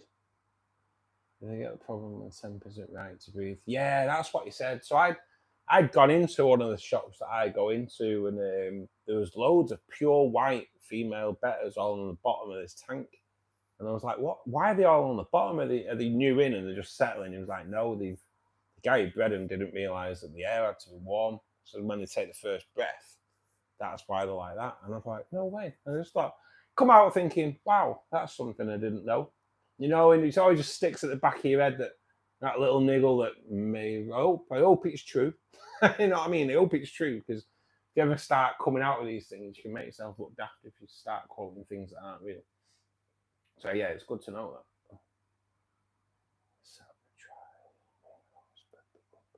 Yeah, I think I probably will end up doing it, Pete. Just to be honest, at the moment, time. Over the next few weeks, I may end up doing it though. I'm kind of hoping this time next week, I'm hoping that I will have gone over the 4,000 watch hours required for YouTube monetization. So I'm hoping, if not by the end of next Saturday's stream, they always run about 5 days behind. So it's about, you find out you're 5 days later when your watch time goes on from when you do it. So I'm kind of hoping that this time next week I will have hit that milestone. If not, the 5 hour plus live stream next Saturday will almost certainly send it over. So the channel is growing, guys, and everybody that's in here now, just thanks, because it's all because of you, really. You guys watching the stuff is what helps. So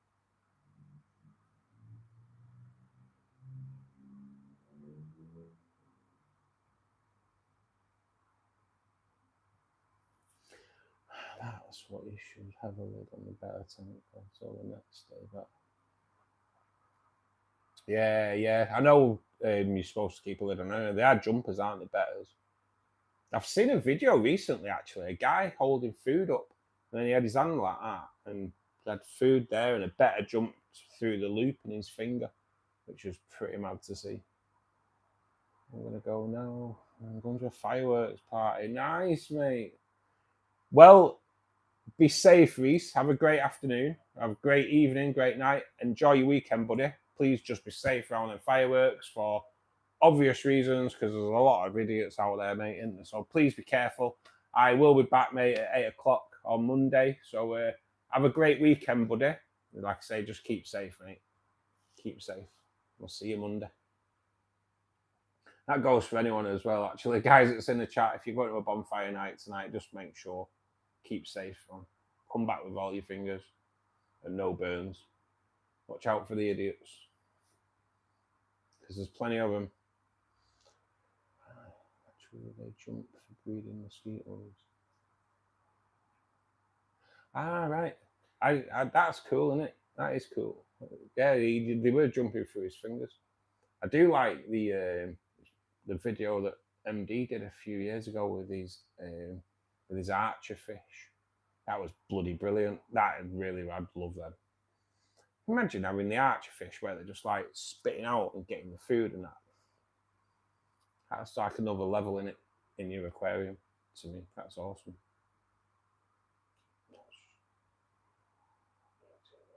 Yeah, see you later, Reese. Have a good one, buddy.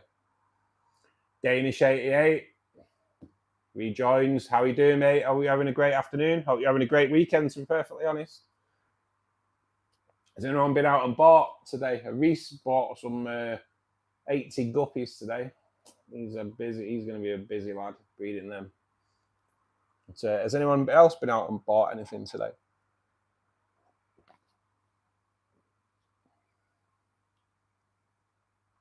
So as a recap of what's gone on today, over the past 6 weeks or so, if not even more, maybe 8 weeks, I've been doing tests on my own root tabs. I've made my own root tabs. I bought the fertilizers and the capsules, and I made my own root tabs. I'm glad I didn't spend much time making hundreds of them. I didn't make many, so that was good. And I did a test on them. The ammonia tests came back pretty good. I tested them alongside tropical root tabs, to be perfectly honest. The ammonia spike you got from wasn't as high as what you did on the concentrated water than what I did in one as I did with the tropical. So I was kind of happy that was the way it is. So I tested one under the Lotus Tiger Lily in the rainbow tank, and I put that in about 4 weeks ago. Normally, when I root tab around the Lotus Tiger Lily, it normally explodes within a week to 10 days. It normally goes boom and looks awesome. You get a lot of new growth. Unfortunately, though, with the homemade ones, not had that. Just not had that. So to me, that kind of makes it a failure. So I tried making my own and it didn't work. So I was gonna. Last week I did use all the tropical ones I had on this Sag in this tank. So I was recommended by a guy that comes in called Will for the Flourish tabs. So I have root tabbed the rainbow tank today. There isn't that many plants that grow out of the substrate in there. So I have put a root tab on either side of the lotus. I want a little bit further up just to give the crypts that are planted in there something to the roots to take some nourishment. So I believe the flourish ones are really good. So I'm hoping that the flourish ones will bring back the lotus. The lotus is looking a little bit sorry for itself, and I don't know whether that's because it didn't really get any nutrients out of them root tabs, or the root tabs kind of might have maybe poisoned it a little bit. I don't know, but I won't be using the root tabs anymore. It wasn't a great success. I've bought 10 silver tip tetras Danish. I love them, mate. I've got silver tips in the rainbow tank. I like tetras, though, to be perfectly honest. There's not many tetras I don't like. You know, like the standard tetras, I mean. I don't like... Not really a big fan of, like, what we call black widow tetras, or I believe of black skirt tetras elsewhere. I've never really been a big fan of those. But like your normal shape, normal bodied tetras, like your neons, your cardinals. I do like the phantoms, the red phantoms. I've got some red phantoms in there that are awesome. The Serpa are beautiful. So yeah, I do like silver tips and all tetras, mate. I'm gonna build up the number of cardinals in here. I'd like to add at least another 25 cardinals there. Because when they school together, they just look awesome. This is an Aqua 1 tank. It's got a black glass background. So when it's proper black as well, it's black glass. And when the neons or the cardinals are in front of that black, it just looks amazing. They do rain a year. Yeah, I've just never really... Like I say, we call them black widows. I've just never really been a massive fan. It's probably because just the coloration, really. I do like a bit of colour. It's quite a lot of manuality I have cut. I'm just looking at the lotus there. There's just loads of air bubbles coming off the lotus, but I did cut it, didn't I? I did cut a lily off it earlier.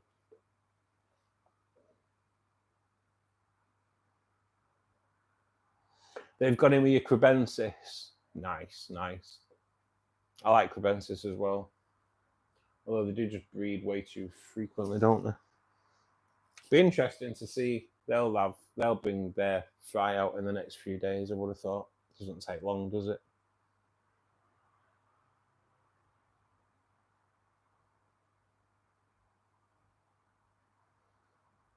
But I am a massive fan of neon green Rasboras as well. God damn, I love them. They are like probably my favourite Rasboras, to be honest.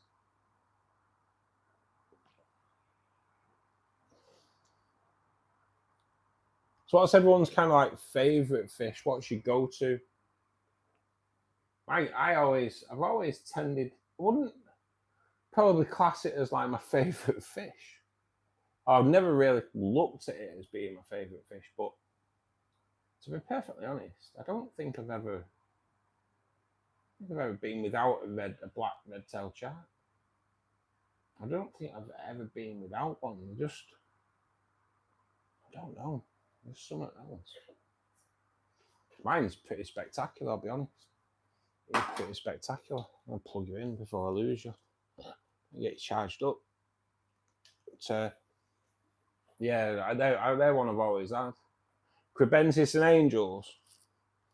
It's a great choice, mate, isn't it? I've got a Crebensis and Angel tank behind me here.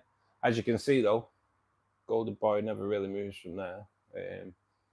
I am looking at changing them out, though. I am looking at changing it out and going tiger barbs. We'll see.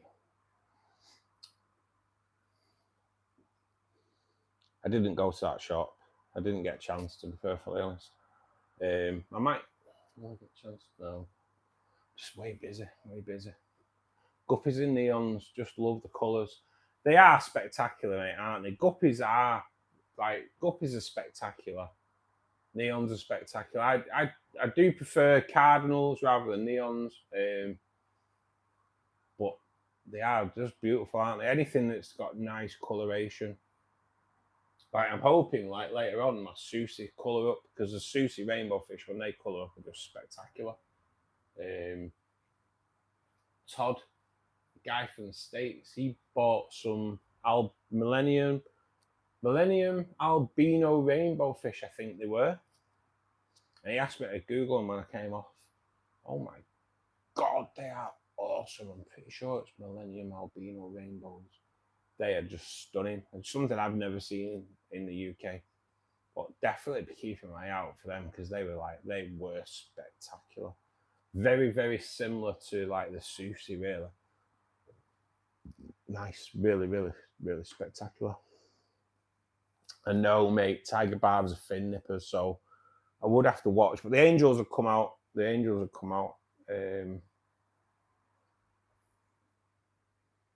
Pink lip Moray eel. Oh my God, that's awesome, mate, isn't it? I know, I'm going to ask a really stupid question now. Does it have pink lips? I think I already know the answer, but not always, is it?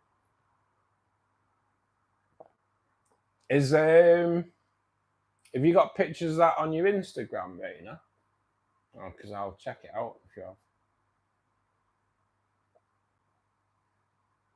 Like, with me, shrimp are becoming a favourite. I kind of love shrimp.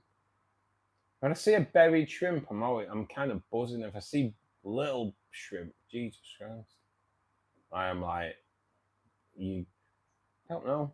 I feel like it's an achievement if you see baby shrimp, even though you don't really have much of a part in it. But yeah, you kind of feel like it's a bit of an achievement. Not really. Yeah, it wasn't a daft question, was it? It's one of them, innit? Certain things get called these things. You're like, all right, do they have pink lips? Like, nope. Only on YouTube. Oh, I'll check it out in a bit, mate. I reposted someone else's video the other day on Facebook of some eel, and it was electric blue and yellow. Oh, it was really long. It looked like it was about 2 meters long, but it was. Oh God, it was obviously like a marine eel, but it was spectacular. It really was spectacular.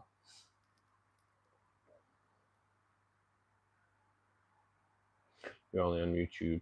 I can just read anyway. I know, mate. I keep trying to get you to come on Instagram. I will check them out. Oh, shut up, eating pellets. Is it unusual? All right. So how big is that Moray eel then, Raina? Is it quite a decent size? What size do they grow to? It's great how what people have in it, you know.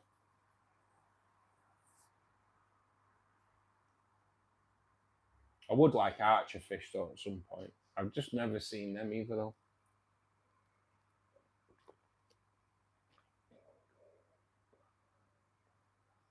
No way. So under blue light is neon green.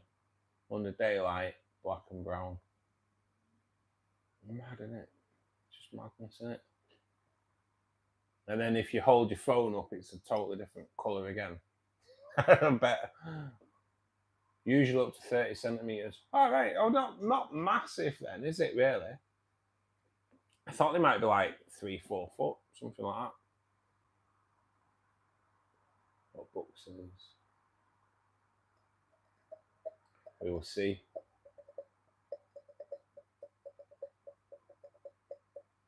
That'd be that. I bet it looks cool though. I will check that out in a bit, mate. I will.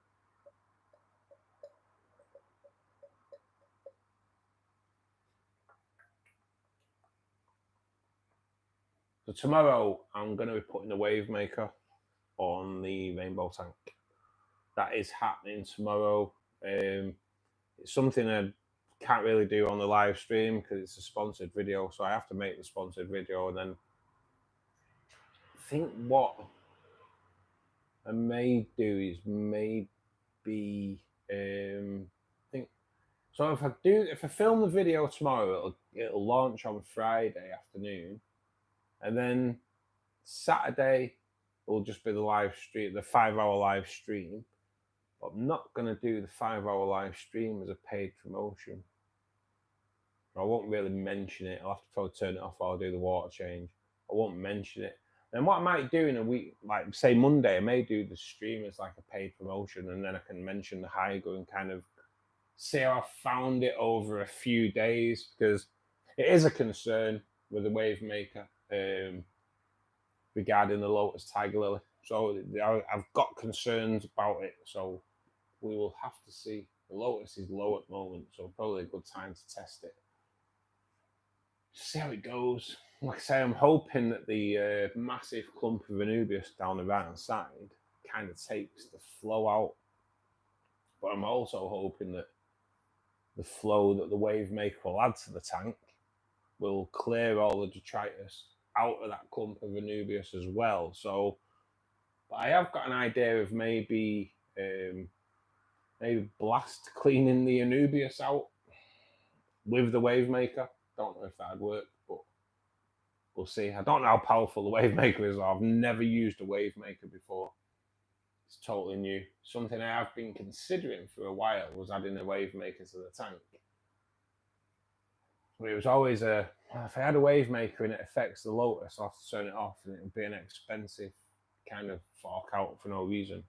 And then I was contacted by Hygo, and in there they had a wave maker, so it was like, now's the time to test the wave maker. So kind of hoping that it doesn't affect the Lotus, but we'll see. We'll see.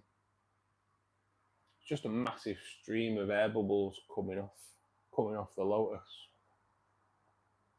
at the moment.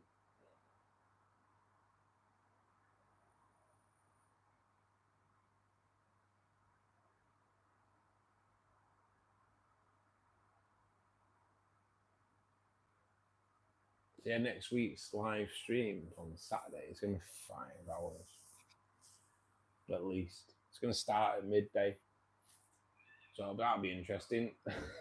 That'll be interesting to see how that goes. See how it goes, isn't it? 5-hour stream. Must be mental, but you never know. So this week's video is about what's this video? This week's video, guys, is about food. Actually, it's about so I've been in this hobby now for like over 40 years, and I reckon over them years you kind of get your favorites, don't you? You get your favorite brands, you get your favorite like manufacturers like Fluval and their products. So you tend to kind of go with them if you've tried and tested, and they tend to be your favorites. You tend to get your favorite foods. You know what your fish enjoy to eat. You know what foods that you can add to their diet that enhances the colours, because you'll see it. So yeah, this week's video is just a list of all the foods that I've come across over the past 40 years and what I've narrowed it down to be my favourites.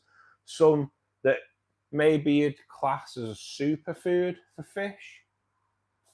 Maybe, you know, wherever they class as a superfood. I don't call it a superfood in the video, but there are certain things I'd class as superfoods. Dried food, such as bee pollen. I am like a massive fan of using bee pollen. as a food for your shrimp tanks. It's great for fry. It's just great all round for fish.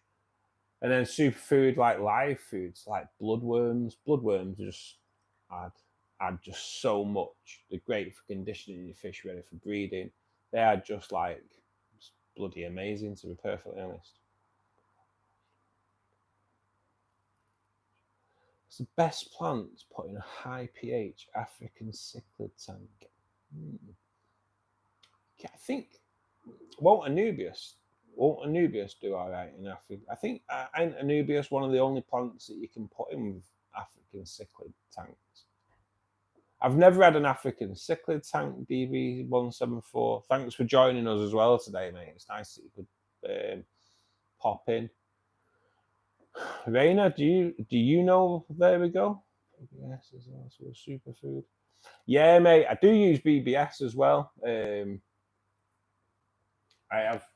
When I've set up, hopefully I can set up the air pump as well soon as well, because that's another video that I'll come out. But the air pump, that's when the air pump comes in, I'll be getting the baby brine shrimp hatchery going on again. But yeah, it's amazing, isn't it? BBS again, it's awesome. Do you know this, Raina? What's the best plant to put in a high pH African cichlid tank? I reckon in Anubias would survive. Anubias is quite a good plant for cichlid tanks, isn't it? Tanks filling up nice and slow from the hose pipe. Game changer. No more lugging buckets, mate. No more putting your back out, mate. Honestly, it's the way forward. It's the way forward. Definitely.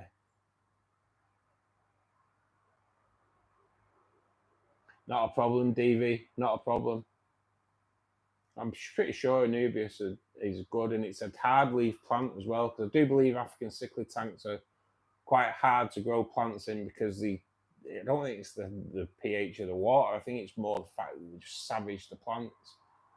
But it's worth trying maybe just one. Maybe try one Anubias plant for a month and see how it goes. See if the cichlids peck on it as well, mate. Because let's face it, none of these live plants are like really, they're not massively expensive, are they? But they're not cheap, are they? You don't want to buy, say, like bloody 10 Anubias plants and then them all get savaged.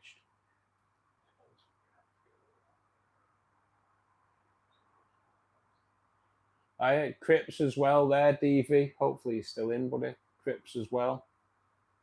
Again, a bit of harder leaf plant, aren't they?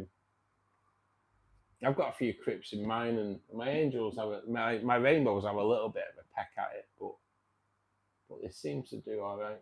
They do seem to do all right. I've got a couple as well. I've got a dying.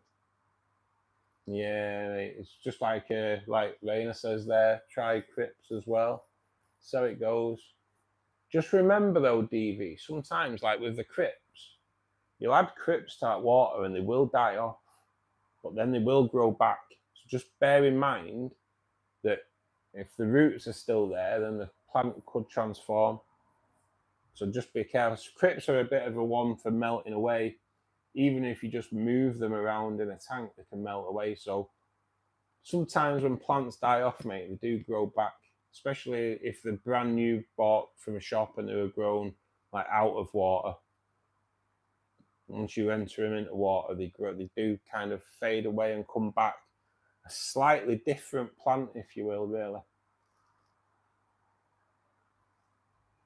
There's quite a few plants look different when they're grown out of water than when they do in.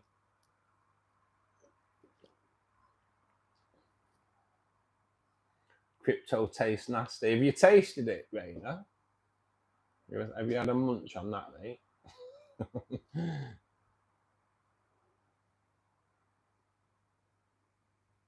It's more the digging they don't like.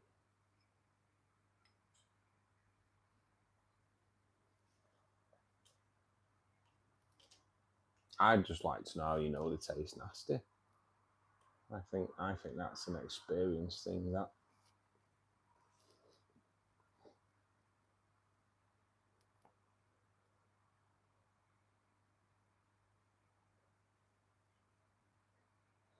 So unfortunately, we did lose the angel babies, or angel eggs, I should say. They never got to the baby stage. So on Wednesday's live stream, we was graced with the presence of the angels spawning, which was nice. We could get that onto camera for a little bit. So we got some good footage of the angels spawning. Last night's stream, they had got to the wiggler stage, which was great. But as I did point out last night, they're never really successful, especially on this side of the tank. They do struggle. And unfortunately, when the lights have come on this morning, all the eggs have gone. Don't really know what went on in that tank in the night. Anyway, there was 5 plants that had been disrupted for some reason. So don't really know what went on in there, to be perfectly honest. Must have been some crazy party or something. But all now replanted. There is still one plant floating about that I didn't notice, so never mind. But yeah, unfortunately, we did lose the angel eggs, which was kind of got used to it. It's like I say, it's not set up for that. Yeah, the taste goes for cutting them for propagation. Oh, are they proper nasty, mate? Yeah. Are they like? What are they like? Are they sour or? I'm bleeding intrigued now. This is my mind though. So like when I left school, I worked at a butcher's shop, and on my first day, and I'm pretty sure he said it to me on purpose anyway. But on the first day, they were showing me how to use the mincer, and I was in there mincing. And he said sometimes the mincer plate can get covered in like gristle, and it'll just chew the meat, so you've got to take it apart. And the guy who told me it said, "Do not smell the plate." Right? Now, why would you say that to somebody? Do not smell the plate, unless you're planting the seed that when it happens, you're going to have to smell the plate. Now you've been told not to smell the plate. That's why I'm still now, 35 years on, I'm still bloody convinced that's what he did it for. Because I smell it and my God, it turned my stomach. I'm pretty sure he told me not to smell it, just knowing that I would. And if he didn't, well, bigger fool me, because I did anyway. So if any of you work in a butcher's shop, never smell the mincer plate. Do it. Weird bitter taste. Ooh. Might be poisonous as well, mate. You never know, eh? Mayo, thanks for joining us, buddy. I'm okay. Not too bad anyway. How are you, buddy? Hope you're well. Hope you're having a good weekend. Nice to see you. Nice to see you in. Anybody that's actually in the stream at the moment, guys, if you think the subscribe button just helps the channel grow. Click the like button, show the chat some love, and the notification button will tell you when we go live and when I do launch a video every Friday afternoon. This week's video is doing really, really well. It is about my favorite foods, what I like to feed my fish, why I like to feed these certain foods over different foods. I also go into the difference of feeding. So you've got your live food, then you've got your frozen versions of live food. Which one's better? Which one's safer? So yeah, I kind of go into that as well. So if you want to find out what that is, just watch that video. It's really good because it's a bit weird. They both have their ups and downs,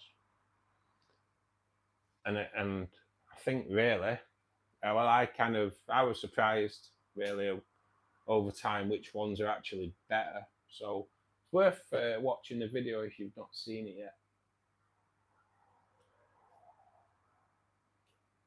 And there's loads of other content on there, all kinds. Teach you how to cycle an aquarium, how I personally, how I introduce fish into the aquarium, all kinds, tank maintenance, how I do that, how I set up a tank. There's videos for everything, how to cool water down in an aquarium on a hot day if your tank's overeating. There's all kinds, how to deal with cloudy aquariums if you've got a bacterial bloom. My channel is just full of like information videos regarding the aquarium hobby. So if you can take 10 minutes out of your day to just check a video out, please do so. Please just click the like button after. Share if you have other people that you can share it to. Just helps the channel grow. I'm on the cusp of kind of being a full YouTube affiliate, so just want to give it that final drive to get it over that last milestone. I need 142 hours out of the 4,000 watch hours you require in the 365-day period to be monetized by YouTube. 142 hours is very, very close. I'm kind of hoping that this time next week, I'll have the news that I'm being considered for monetization. So hopefully, if I'm not there this time next week, the 5-hour stream that we do next Saturday, or 5 hours plus stream next Saturday, will definitely tip it over.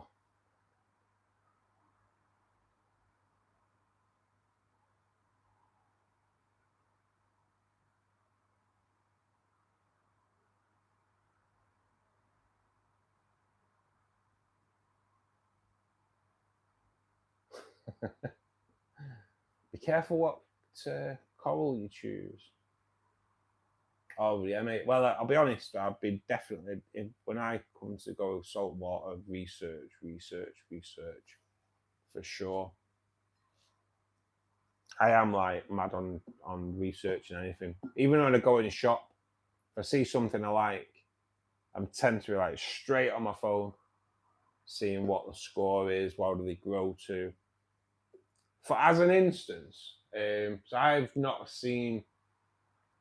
haven't seen kissing gouramis for years, for absolute years. I haven't seen them. I don't know why. Just don't really seem to get them around here. I haven't seen them for a long time. And when I did the fluval spec, when I redid it, I went into my local fish store and they had kissing gouramis in there. And I was like, oh, I haven't seen him for ages. So I just gave a quick once over on my phone just to find out, and then got nicely reminded that kissing gouramis grow pretty big. So it's always good to do your research.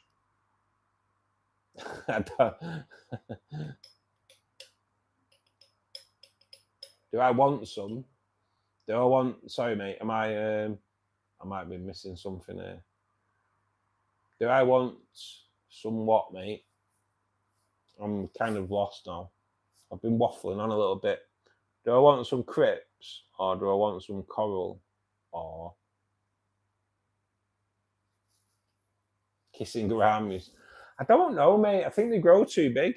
They grow too big for my tanks. But I was just thinking maybe they'd go into the 60 litre, but when I saw the size that they grow to, just something I haven't seen, buddy, for ages. A long time I haven't seen kissing gouramis. Because they're always fascinating because they do kiss, don't they?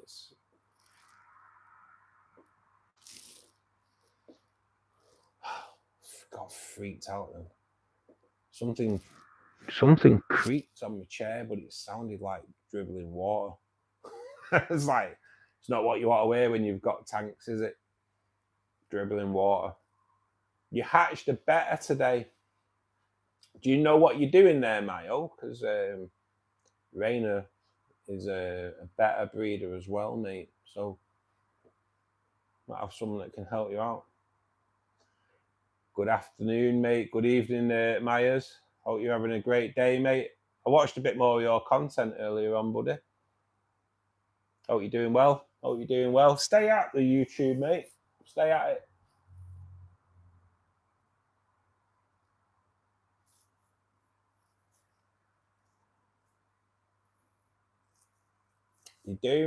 Gouramis do go pretty big in it. I do like the dwarf, so I like the is it the cobalt blue dwarf gourami? I do like that. I think I have a bit of a thing for blue fish though.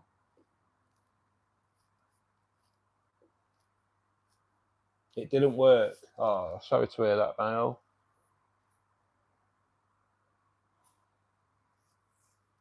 I think a better's a little bit tricky to breed anyway. Is that right, Rain? Or a better's pretty hard to breed. What's the score breeding betters anyway? Because are you good keeping it? I always thought male and female betters are always can be a little bit dicey anyway. Is it just something you introduce a female to for a short time? Keep the male separate and feed them really good. You just introduce the female and then like take them out. Is that what you do?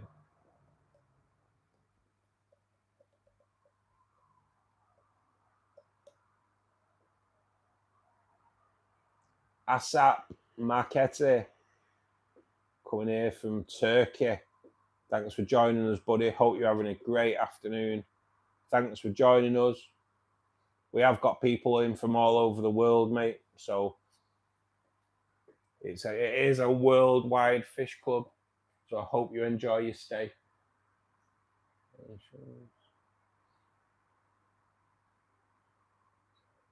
You introduce your females in the jar. Right, okay. It's crazy. And them betters are mental, aren't they? They are beautiful, but they're bloody hard work, aren't they?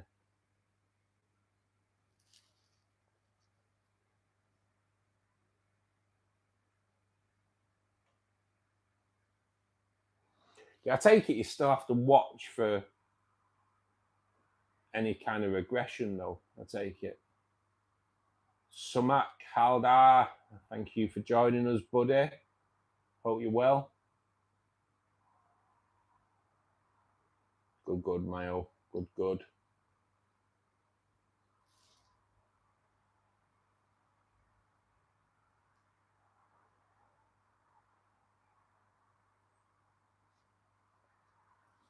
Doing good, thanks for asking. How about yourself? Yes, mate, I'm good, mate. Yeah, doing all right. Enjoying the weekend off, to be honest. I hope you liked your stuff. I do, mate.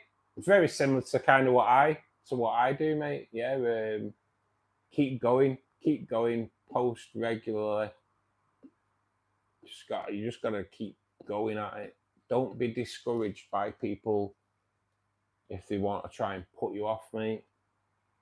Join if you're not already a member or subscriber to vidIQ. Myers is a great set of lads that teach you how to grow your YouTube channel. Just those little tips. But it's nice getting it in early. If you get into vidIQ early, you kind of learn what they tell you to do rather than you think you're doing the right way and picking up bad habits that turn people off. It was dead easy. When I first started doing this, you look on the YouTube Studio app and it shows where people like log out and stop watching your content. And at the end of your videos, you'd see them nosedive off. You got to try and end that nosediving off. And it turned out at the end of every video, I'm like, right, guys, well, that's me done for the day. And it's been nice talking to you. And everyone just logs off. They don't even see the end of your video where what technically you want to be doing is getting the person that's just watched your video to watch another one of your videos. So instead of saying that you're going, try and introduce them and get them to watch another one of your bits of content. vidIQ are really good at telling you how to do these things just to get people to stay on your channel. If people are staying on your channel, the YouTube algorithm will promote your videos more because obviously they want you to stay on the YouTube platform. If your content's keeping people on, that's why I always try and say, look, guys, if you watch a video, just take the time and watch another one. It just helps the YouTube algorithm pick up your videos. What people don't realize is there's millions and millions of hours of video go on YouTube every day. So to get people to watch your videos for 11 hours a day for 365 days, so you get monetized off YouTube, it's a lot harder than what people think. Some people just get lucky and fall straight into something that takes off. Some people have to work bloody hard at it to try and get that in. And that's what I've done over the past 2 years. Worked bloody hard trying to get monetized by YouTube, and I'm nearly there. I'm nearly there. Honestly, I'm kind of knocking on the door. Just no one's answering yet. This time next week, though, I'm hoping that someone will have answered. YouTube will have answered, and then I can apply for it.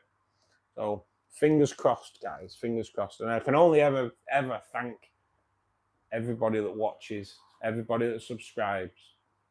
I'll be forever indebted to you because you're the guys that have supported the channel along the way and got it to where it is.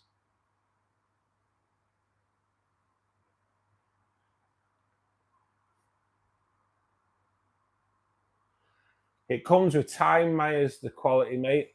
Honestly, if you look, I have deleted a lot of my videos from when I started 2 years ago. There's not many on because I struggle watching back my videos because I don't like watching myself. But it's difficult, mate. It's difficult. But you kind of find your niche. It's more about editing as well. I kind of edit and not have any pauses in speech. Pauses in speech. Say you just like pause for that amount of time. People don't want to watch you anymore. It's like, what? You got to try and edit that pause out. Crazy. Can't keep people's attention for more than 8 seconds. It's so hard keeping people's attention when they're watching your videos. It is a mission. You forgot to tell them, no problem, Mayo. For a week to get the male building a nice nest, and then you see their foot, then shoots 4 days release. So you keep her in the jar in the same tank as the male, so they kind of know they're there, and then he kind of does his thing. Clever.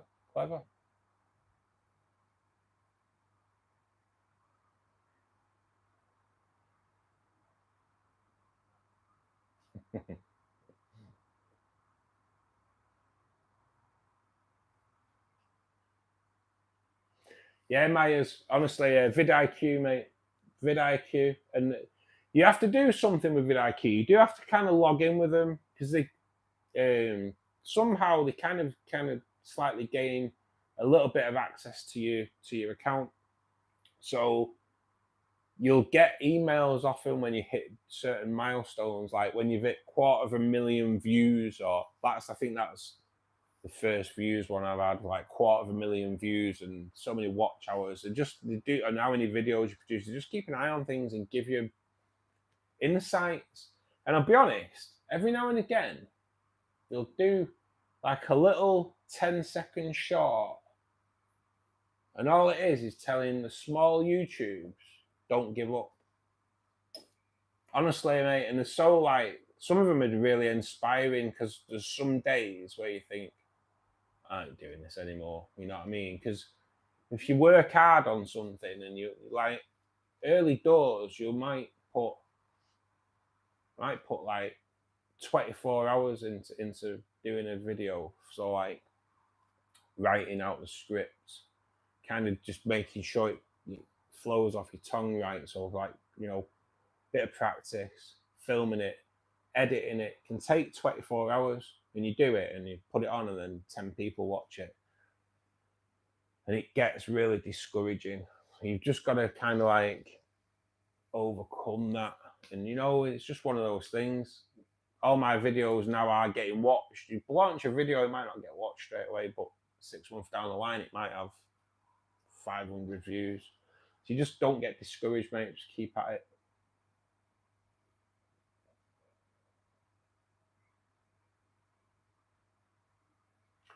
You don't know about monetize, just cheap. It is cheap video backup as well, mate. It is, yeah. But it would be nice to see some money coming back into me, into the hard work that I've put on. I know, Pete. I know. Just wish more people would watch.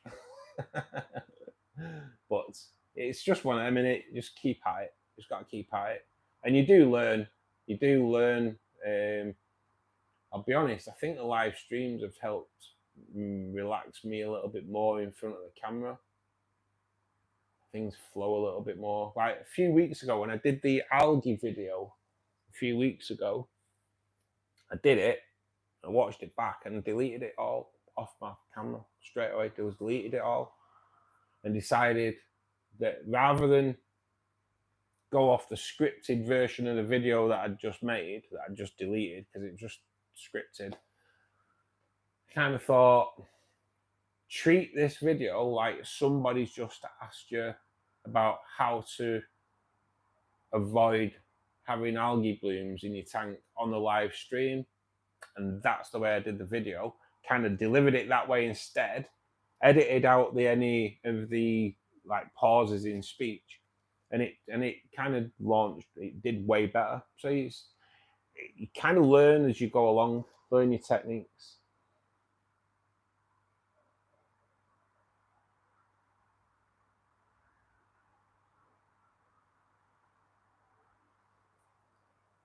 I hope so, Myers. I hope so. Cheers, buddy. It's nice. It is nice to get feedback. It is nice. I don't hear much negative feedback, but you get the odd one. You always get the odd one. Like I say, even if you're feeling down, it's always good to nip on vidIQ, and they'll have a video there that'll just chirp you up a little bit. Yeah, that's kind of what I thought, Raina, in the jar, so you can see her, but not beat her.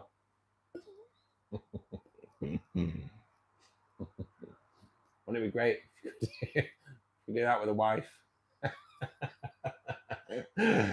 Put her in a glass room so you could see her. You just didn't have to fucking deal with her. Sorry for swearing. You tell I'm not married, can't you? There's no way in the world I'd have said that if there was a wife sat on a chair there, for sure. I can guarantee that.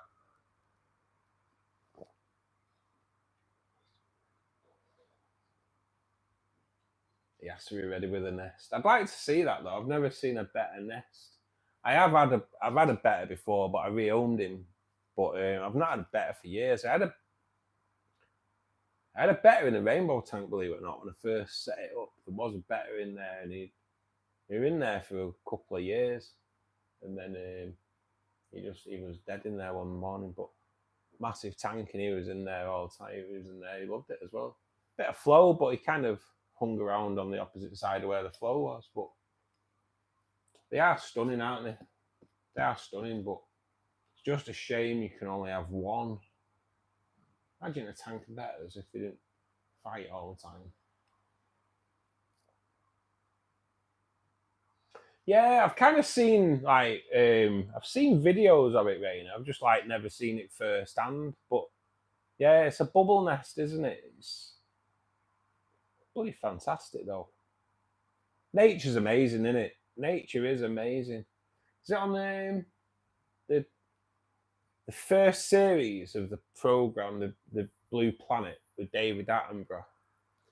There is a fish that it shows, and he kind of go through his morning, and he comes out of his little cave. It's only small little fish like that, maybe 2 inches. Comes out of his cave every morning. He tootles off, and he'll find a clam, and he'll pick the clam up in his mouth, and he'll go back, and he cracks it on a rock, and he'll keep tapping it on this rock until the shell breaks. Then he'll eat the clam, then he'll go on, he's had his breakfast, off he goes. And David Attenborough's doing the commentary on it, and he's he does this every single morning. This is what he does, and we know this. And then as he's saying it, the camera pans down, and there's just a massive pile of clam shells, and he does it every morning. Same rock, cracks, crack, till it opens, eats the clam, shell drops down, and like I say, just a massive pile of clam shells from the same fish. So it's honestly, it's fantastic. It's just one of them that always sticks in your head that this fish does this every day. We have more. When you raise them together in a giant tank, you can have more males, but it will not show quality. Oh right, I didn't know that either, mate. To be perfectly honest. Raise them together. All right. You know what? I've never actually thought about raising them. At what point do you separate them? So at what point would you separate them so they become like a beautiful fish then? Is it like after a few weeks where you'd separate them all out? Is it?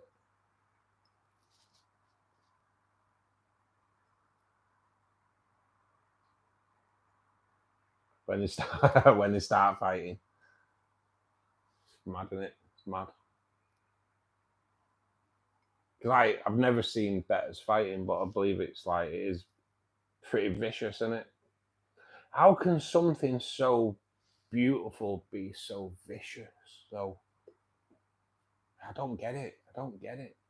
How something so beautiful can be like that? It's weird, isn't it? Frightening, frightening. Because like really, in the aquarium hobby, in the freshwater aquarium hobby, they're probably one of the most beautiful fish you can get, aren't they? At the end of the day, but also one of the biggest bleeding nightmares. Like angels, though, innit? Angels, not really angelic, are they? They're not angelic at all. They're vicious little gits.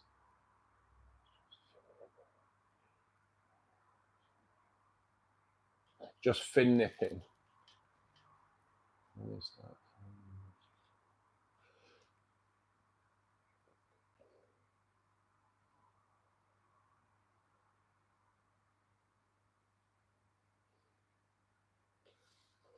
Marine angels are nicer to look at. Yeah, marine angels are something else, mate, aren't they? They are. There is some koi angels at the bottom at the moment. We've seen them orange koi angels. They're just bleeding spectacular, but they don't really do much. They don't really do much. Like I say, I would like barbs, but I don't know if the barbs would attack the lotus. So I notice how everything kind of resolves around the lotuses. Because I do like the lotus. They can be a proper centre point to your aquarium. I don't know if a tiger barb would savage them or not. Really.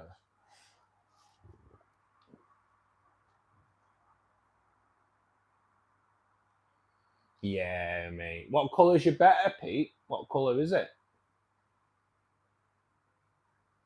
I had a red one, and then I got like the red one was in the rainbow tank for a couple of years, and then I had it's like peach kind of coloured one. Oh, God, it was stunning. Flame red. They're amazing. Aren't they? It's probably like the first one I had.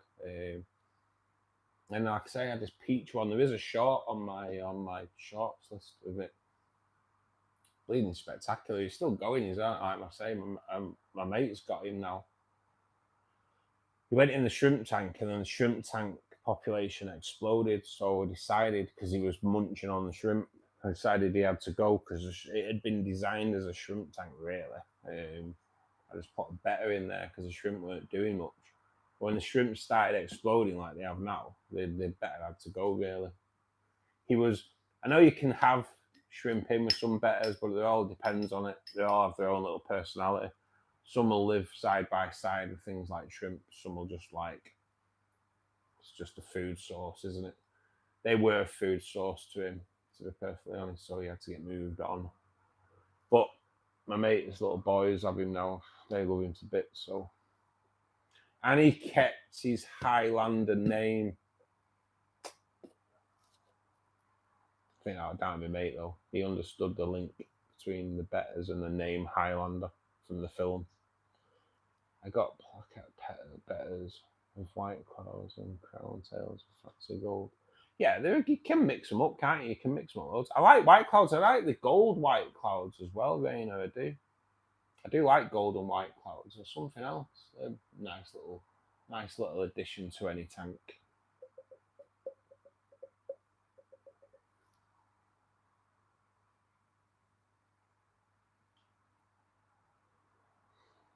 I'm hoping I may just take half an hour out of my day tomorrow to go and see if they've got them Australian rainbows at that shop still. I might have to go and have a look. I have got a mad busy day on tomorrow, but may just have to make half an hour just to go and see, get out of the house for half an hour anyway, but it's got so much to do. Got like, I was gonna have to. I will still. I may have to do a video tonight as well.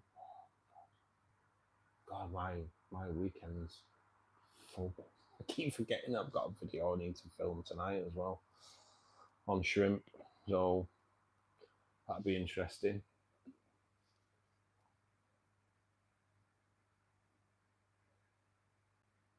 I need that for Monday as well. So I'm doing a shrimp video, but I'm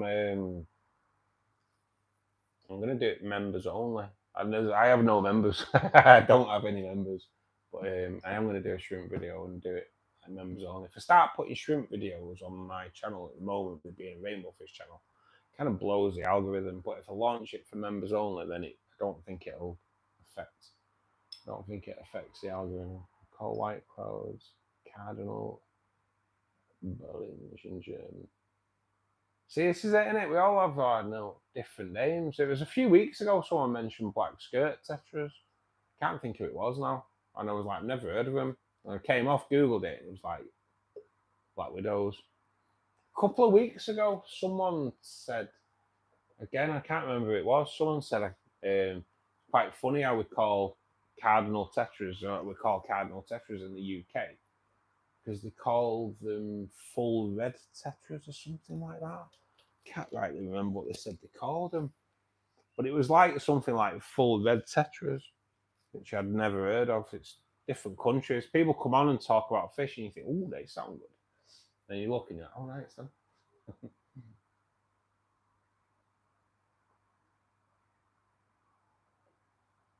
I like all. There's not many fish I don't like. Is there any fish you don't like? Fish you don't like the look of? Okay, is there any fish I don't? I think, oh no, none of them. So I'm not a big fan of frogs. I'm not a big fan of frogs in the aquarium, but I know like they are popular. And we do have a lady that comes in here that's got a frog that's like 46 years old. And I'm not even joking, it is 46 years old. But not really something I've ever considered putting in my aquarium. Alright, it's a fish that you think, no, I'd never have them. Don't know if there is or not. Can't really think.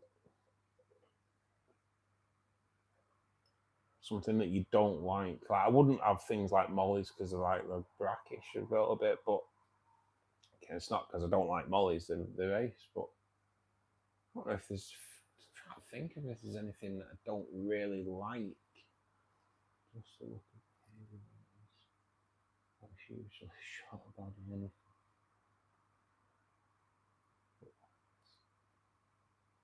Yeah, I know. I'm trying to think. I know what you mean, mate. I kind of go. Don't know. So everything has their own little appeal, don't they? Everything has their own little appeal.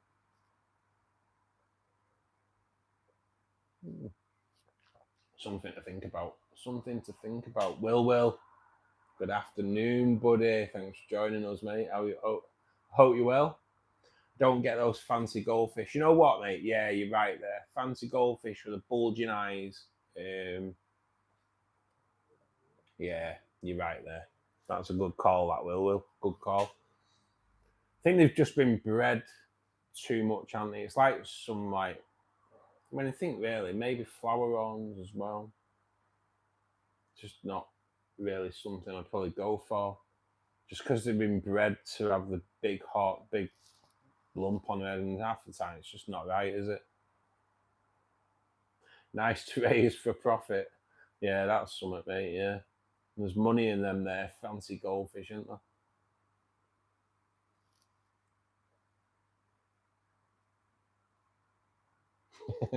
It is crazy. So we call white clouds Chinese Daniel in Dutch.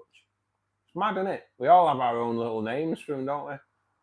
But there's only really, they say there's like 100,000 different fish species. There's only really 40. They all have at least two names. Show Ye, thanks for joining us, mate, and subscribe to the channel as well, guys. So show them a bit of love there. That's all good. There's anyone who's in at the moment who isn't a subscriber to the channel, ding that subscribe button, guys. It just helps the channel grow. The club meetings that we do Monday, Wednesday, Friday, Saturday. Monday, Wednesday, Friday start at 8 p.m. till around about 10 p.m. GMT. That's when the light goes out, and obviously I have to hold down a full-time job as well as doing these all the time as well. So, and then Saturdays we do start at 2 o'clock and end between 5 and 5:30. Next Saturday though, bit of a bumper one next Saturday. If anyone wants to come and join us next Saturday, we're going to start at midday, 12 noon GMT. And we'll probably go through to 5:30 again, like I say. That's going to be,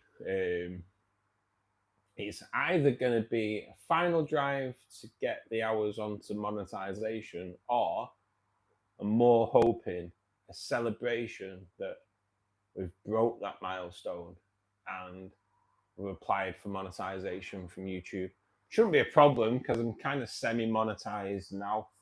So we will see. So it's like a 5-hour stream, really. This is like, thank you guys as well for everything you do. Obviously, all my mods that come in. So grateful for everything you do, guys. I really am.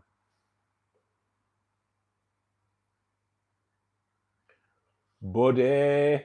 Good evening, buddy. Thanks for joining us, mate. I hope you're well.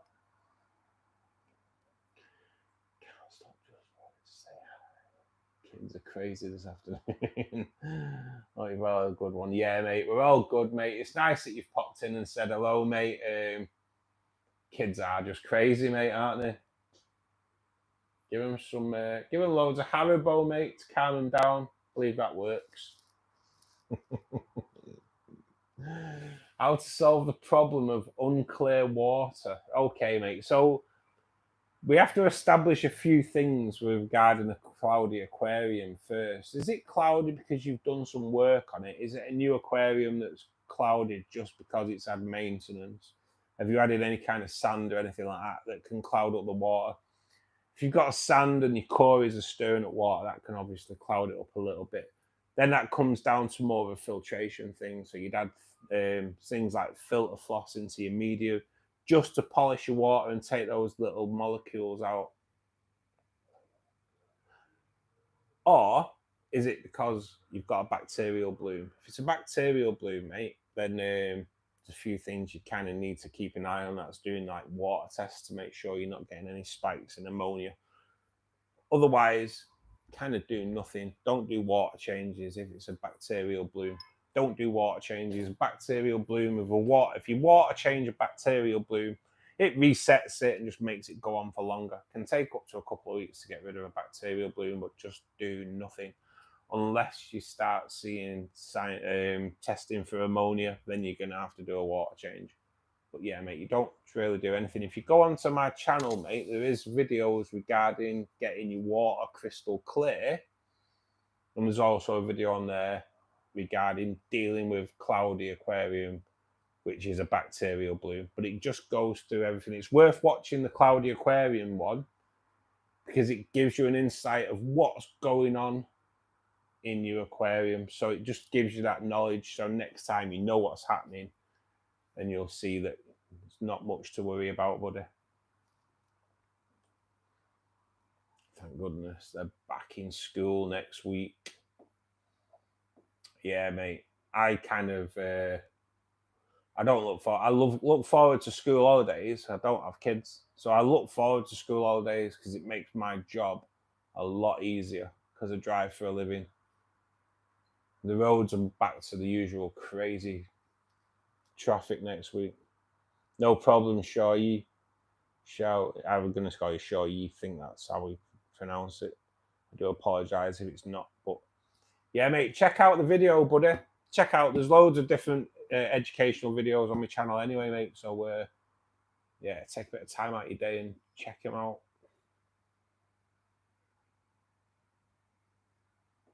2 more days of children. running around, and then the back the teacher's problem. How old are your kids, buddy? Are they at an age where you can shout and swear at them? Or are they the ones that you just got to like put up with it? Got to put up with them putting toast in your Xbox. How do I get rid of a lot of snails in your tank? Right, mate. So snails are one of those things. Snails regulate themselves, yeah? And when I say that is a snail will only keep producing eggs if there's enough food for them eggs to survive on, yeah? So if you've got a massive population of snails, it's because you're overfeeding.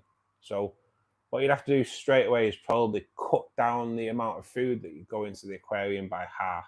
I'd go for half straight away because I think we've probably all massively overfeed.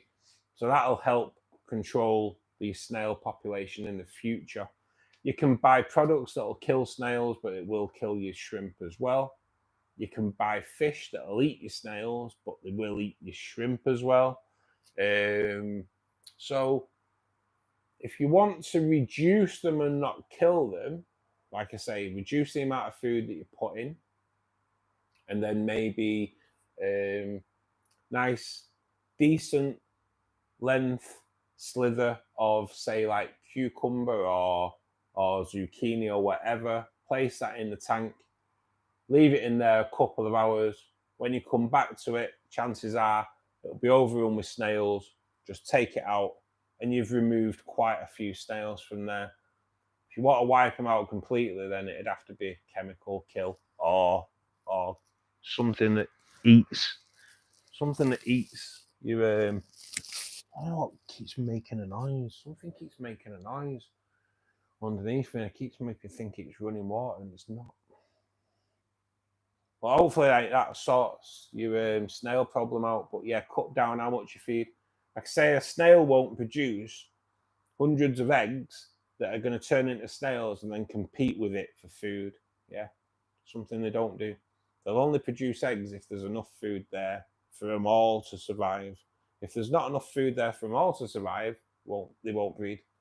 So it's a sign that you're probably overfeeding slightly, mate. We all do it though. My ozone generator works wonders. I don't have to use carbon to get it clear. I've never seen one of them, mate. Ozone generator. Something I have to look there. Yeah, you can use carbon as well, yeah. But I'd do like a bit of filter floss. It's surprising how much dirt that filter floss takes out. Catherine, good evening, my love. How are you doing? How's sunny Liverpool this evening?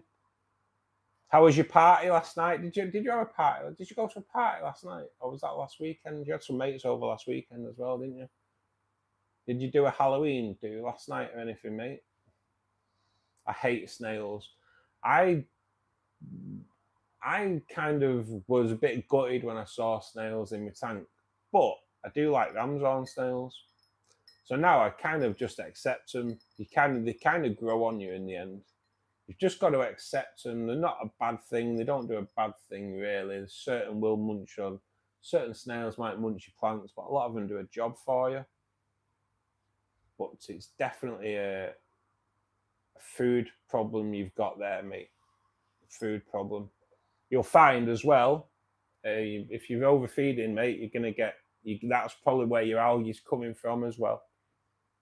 If you've got algae problems and you've got snail problems, it's definitely a food issue. Cut down that amount of food, mate. We're all guilty of overfeeding though, mate. Don't feel bad about it, because we all do it.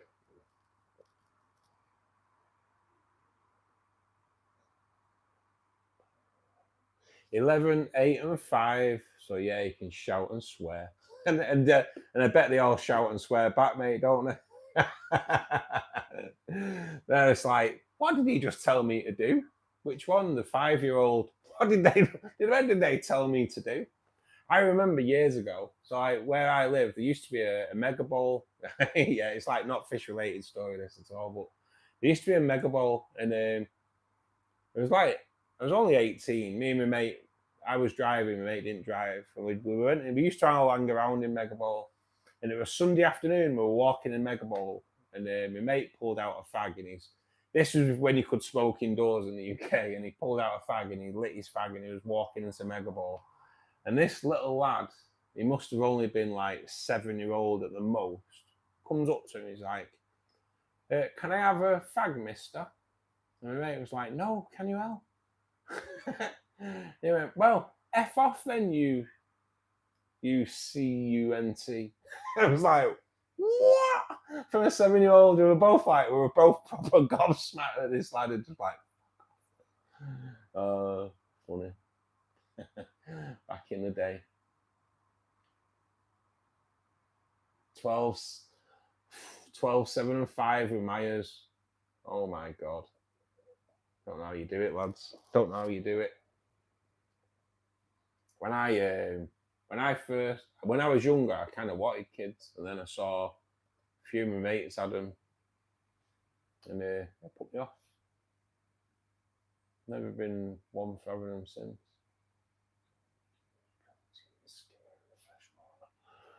With ozone, you can use protein skimmer. I'm gonna have to look at them. So how does that work then, Rainer? The ozone, how does that work?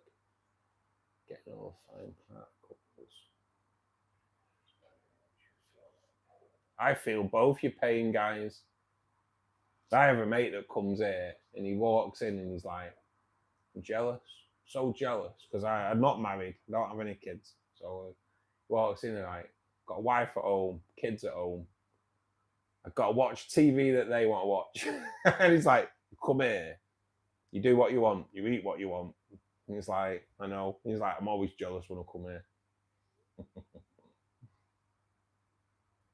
Not a problem, Yee, not a problem.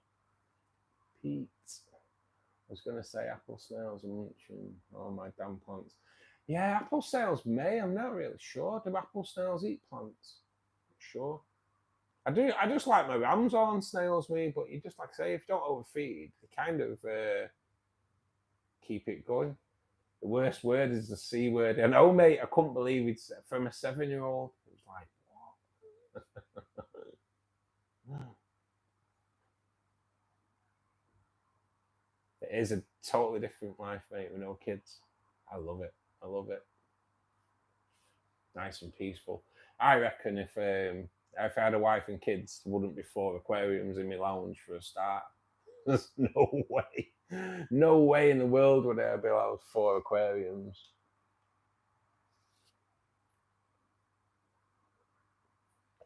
Cheers, Yee. You really like the tank in the back there, my angel tank there, mate. It's pretty. It is my. I didn't put it on last night. When I get a chance later on the community, I'll post a picture of what it was like after I'd scaped it before I put the plants in, because the work I did on that was incredible. There's something I'm not really ever ready for. Just rolls, but yeah, mate, you kind of have to, don't you? You kind of have to you just have to be ready. It's one of them, innit? Wait till you get grandkids. There you go, Pete's well thrown it in the mix there.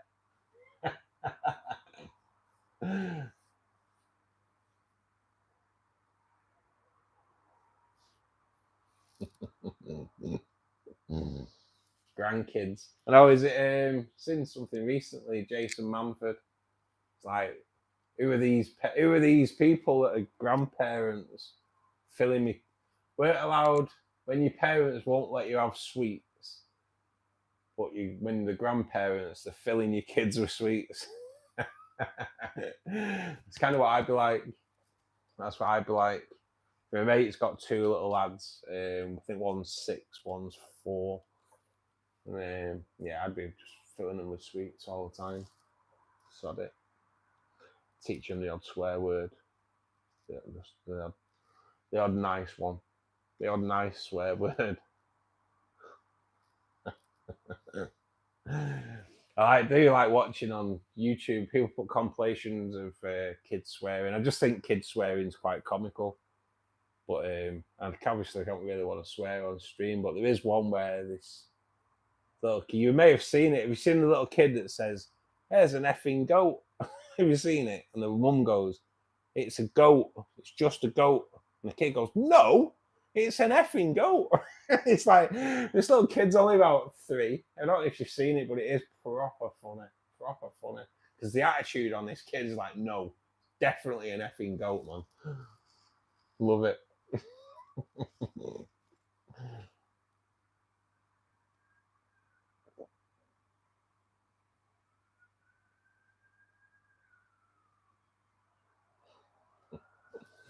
By the age of having grandkids, I want to be an old man.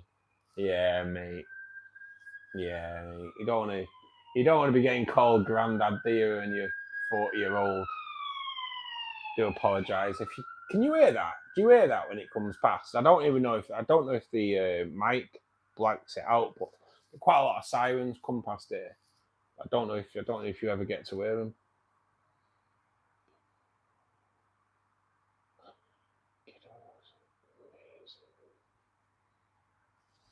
Yes, mate, they're the type of kids I like, the ones that you can give back. They're the ones you can give back. Today, and to be honest, we went to Tesco's today. I always go shopping on a Saturday morning. And we were stood in the queue of the till, and there were 2 little lads there, and I think they were twins, and they're probably like 6-year-old, and they're just like looking around. And I always take my mum shopping on a Saturday, and we were watching these 2 little lads, and they were like looking around, making sure no one was watching. And then their hands were in the pick and mix, and they were there munching on the pick and mix, and I was like, that's brilliant. If you don't want the kids to eat pick and mix, Tesco's, don't put it at kid height. Because they were buzzing on it. They were just buzzing, nicking the pick and mix. It was like, go on, lads. To the football and swear. Go to the ground. Can I swear, Grandad? Of course you can. As long as you only use these words. Make sure you don't say them in front of your mum and dad. Or if you do say them in front of your mum and dad, you heard it off your grandma. I love it. Yeah, it's a good one. The goat is awesome. It's that little kid's attitude is just so funny. Could watch that all day. It's just so good. You can hear the ambulance. Oh God, honestly, it's incredible. It's incredible. Right, because I live in Peter. If I mentioned the name of the road, Peter'd know it for sure. It's so busy with right at the bottom. There's an ambulance station, a police station, a fire station, a fire training place, and it just gets like sometimes like during the week when the fire training place is open, if there's a big fire kicks off and they end up people coming for the fire training centre, it's bloody mental. It's like fire engine. It's proper crazy. But it's good having a fire engine or a fire service training centre right at the back of my house. Pretty much, it's like probably a 5-minute walk. And but when they're there training, it's such a good thing to see. You know, because your firemen go a little bit unnoticed, guys, don't they? They do. You know what I mean? They just do a job, don't they? And they do the job they do is horrific. So when you see them in the training, there's like a Pete. I'll kind of because you're from Haywood, aren't you, Pete? So you kind of know where it is, I think. Do you know where the Toyota garage is in Bury? As if he was going towards Bolton, go through the lights and do a left there, where the car place is, and it's down there. It's brilliant. There's like trains turned over and things like that, and there is a massive building that they've set on fire inside. Because you see where the flames have like burnt the inside of the building, like from the outside. Proper cool. Really, really good training centre.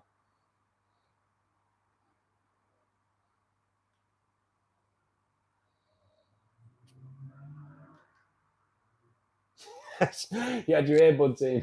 I know, mate. I'll be honest, I am used to it because I've had like 20 years of them coming past all the time. But it's just mad.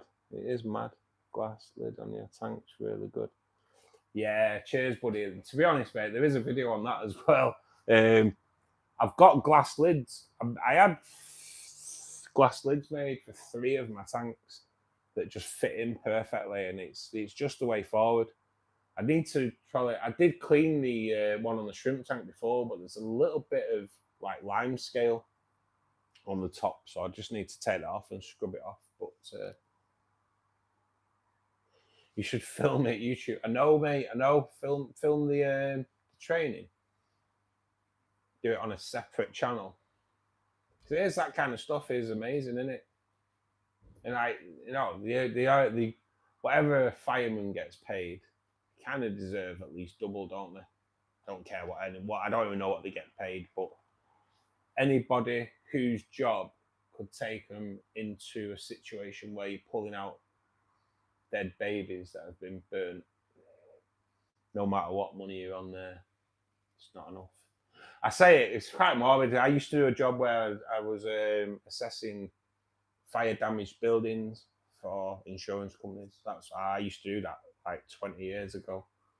And you'd walk into the house, close the door behind you, and just look down. And it was, if you just looked down, it was an indication if anyone died in the property or not at the front door.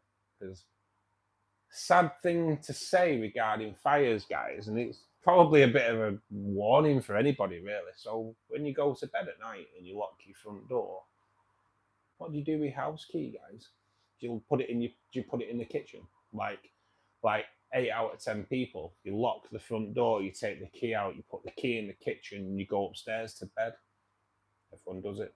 Everyone does it. So many people do it.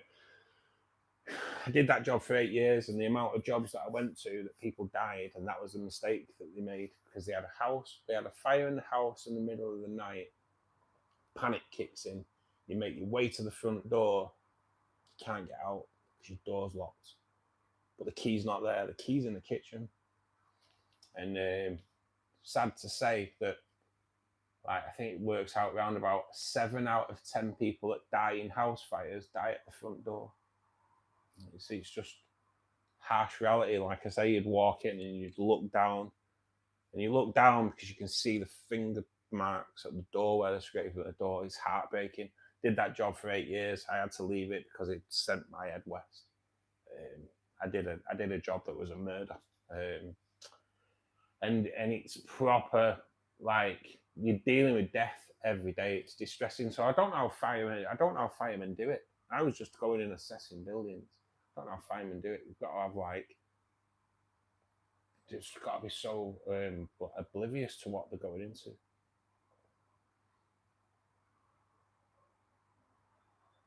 Nivath, thanks for joining us, buddy. Hope you're having a great evening. Yeah, well, that's right near where I live, Pete. I'm not actually that far from you, mate. Like I say, I grew up in Hollins, Unsworth, Hollins, Pillsworth. More than the train drivers, how bloody right you are, buddy. Ain't it a joke that like train drivers will be on, and I know they will be on probably on 30 grand a year more than firemen, firewomen. It's a joke. Better not get political. I know, mate. I know it's crazy, innit? Oh, I could though, mate. I could. That's why I don't think the link from my Twitter account's on my YouTube anymore because it's hard to keep quiet, and it is in the UK at the moment. The UK is just getting screwed. It's a crying shame, mate, how our fire service and that get treated, really. I've seen signs this week. If your firemen are going to a fire, don't throw fireworks at them. What?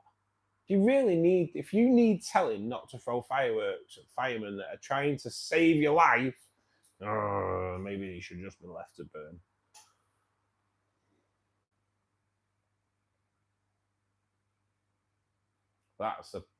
About as how political it'll get. It's got to run it. Not about politics, but yeah, it is a warning for everyone, guys. Though, when you lock your front doors at night, don't hide your keys. Don't hide your keys. Because that one day, and you're gonna need them, and you've hid them. Panic kicks in, and that's the first thing you do is get to your front door to get out. You can't go any further. It's it's a really sad statistic, but that is how it is.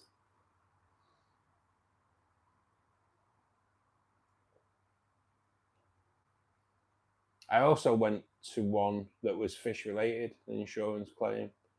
They sent me because I was into fish, and I'd got the paperwork, and they actually, the insurance company thought it was a fraudulent claim because they were claiming for £45,000 one fish tank.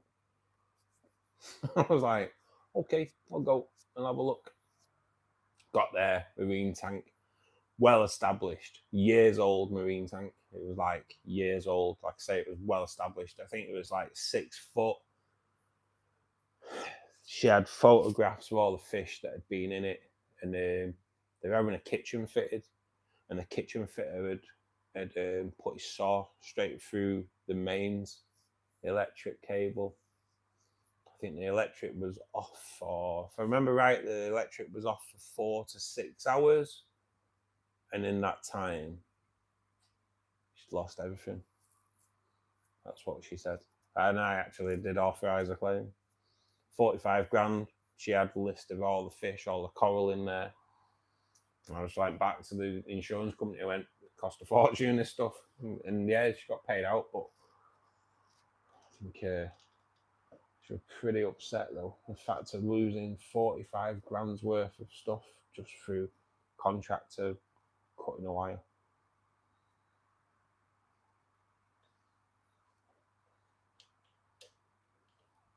Everyone has to do these crazy jobs, guys, and you come across some stuff. I did a murder, and that put me off. That put me off the job. Ended up leaving. Guy had killed his wife. Well, all the family, stabbed them all to death, and then set the house on fire with him in it. Not a nice job. Not a nice job to do.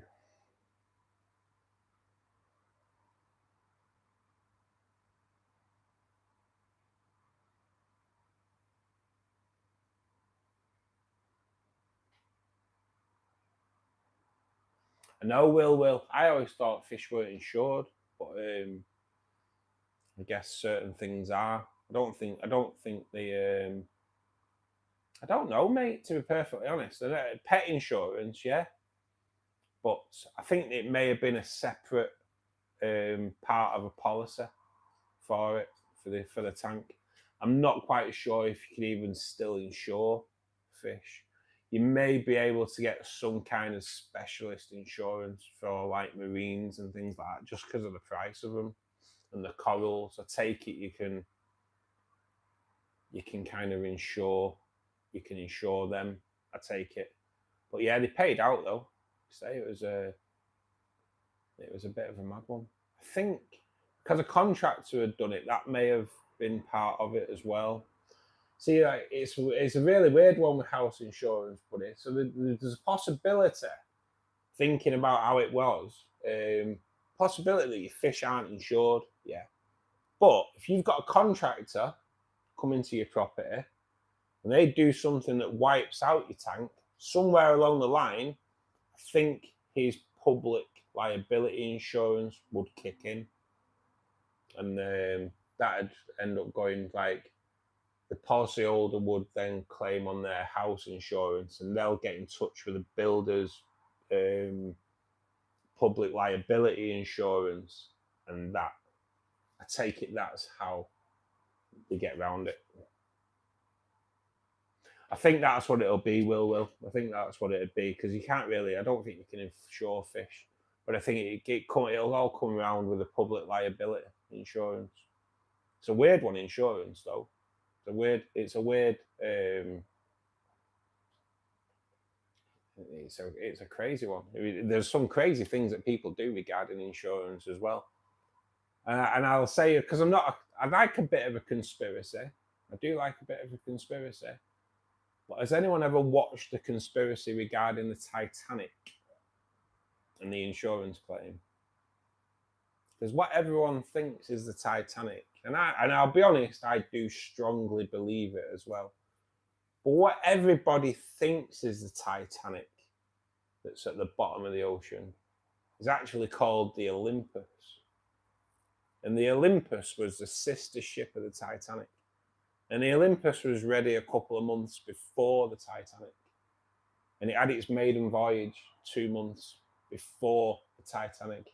If no one's ever heard this, it's gonna like blow your mind, because there is like footage of it as well. So the Olympus was set sail a few months before the Titanic, and it was hit by a American warship, and it was the captain of the Olympus's fault. He's kind of hit an American warship and ruptured it, and it had a repair to get it back to the UK, but it was damaged beyond repair. Yeah. So this happened. And then the rumor is that over the weekend, when it got back over the weekend, the shipping company paid all their staff cash to do the swap. So swap everything over. That was all the everything, because everything had like the Titanic name on it, everything had the Olympus name on it, and they swapped everything over, redid the boat, repainted the boat so it had Titanic wrote on it, and they launched the Olympus as the Titanic. Watch the video, it's on YouTube. Watch the video. They launched the Olympus as the Titanic, knowing that it would sink. And the footage that James Cameron got of the Titanic down in the bottom is actually, if you look, the Olympus had 13, I think it's like the Olympus had something like 13 windows at the top, and the Titanic had like 18, something like that. And when you look on James Cameron's video, the ship that's at the bottom only has 13 windows. It's the Olympus. It was a big insurance scam. And 2 days before the Titanic set sail, they doubled the insurance on it for the payout. So yeah, you never know. Insurance is a bit of a mad one. It's been a great stream. After a good weekend, catch up. Cheers, Pete. Hopefully you're still here, mate. I did waffle on a little bit there, mate. I didn't see it coming. Have a great weekend, buddy. I think I am going to call it a day, guys. It's 5:10. Where did they hide the real Titanic? They rebranded it as the Olympus, mate, and that was it. That was it. It's the real Titanic was actually named the Olympus. There is a video on YouTube about it, mate. It's like an hour long, yeah, but conspiracy theories, aren't there? But it's kind of backed up with photographic evidence. It's crazy, honestly. It's proper crazy. Garden Mechanics, mate, I think you've been in like all afternoon, and I really appreciate that, mate. It's been great seeing you. Hopefully we see you again, buddy. Like I say to everyone that's been in today, thanks so much. Thanks to all my moderators. They all do a great job to help out. Buddy the dog is just absolutely amazing because he keeps donating every week. So everybody, please show Buddy the dog some love in the chat before we go, because like he is amazing. Honestly, he supports the channel so much. I'm just gonna do a couple of things. So Will, if you're in, I want to add you as a moderator, mate, if that's okay with yourself. Buddy, I know I've put you as a moderator already. Myers, I want to add you as a moderator, buddy, if that's okay. If anyone doesn't want adding as a moderator, let me know and I will take them off. But I know you are the guys that come in here all the time. You help support me. So it's just nice. It's the only thing I can do to give back a little bit, guys. So I really do appreciate everything you do. Hey, brother, I just cycled my 5-gallon. Kenny says some fish put with the better. Well, we have been discussing this, Gulzar, so thanks for joining us, buddy.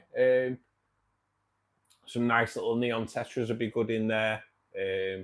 Any of the rasboras, smaller tetras would all be good in there with him, mate.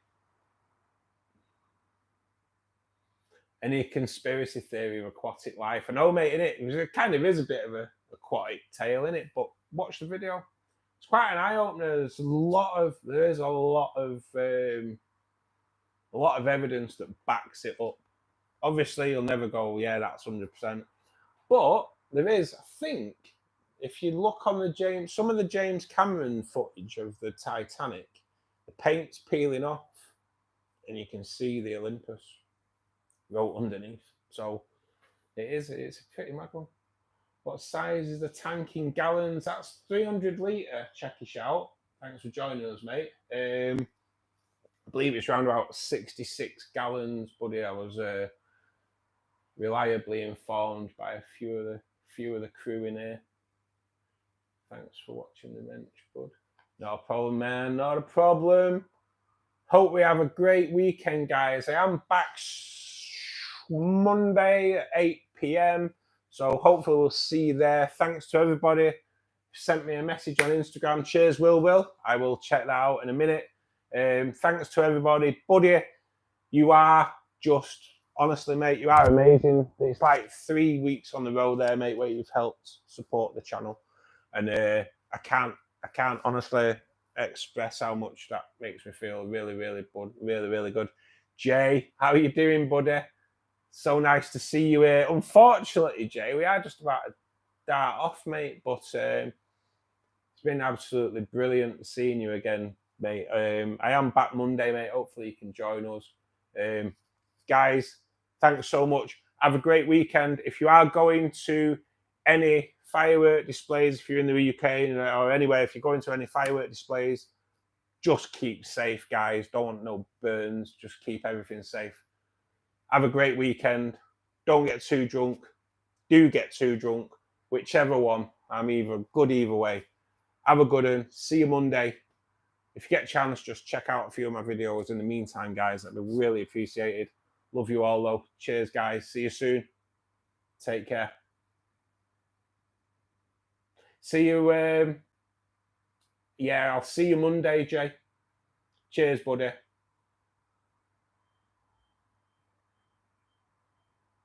Oh, Kim, we're just leaving, sweet, but cheers for joining in, kiddo.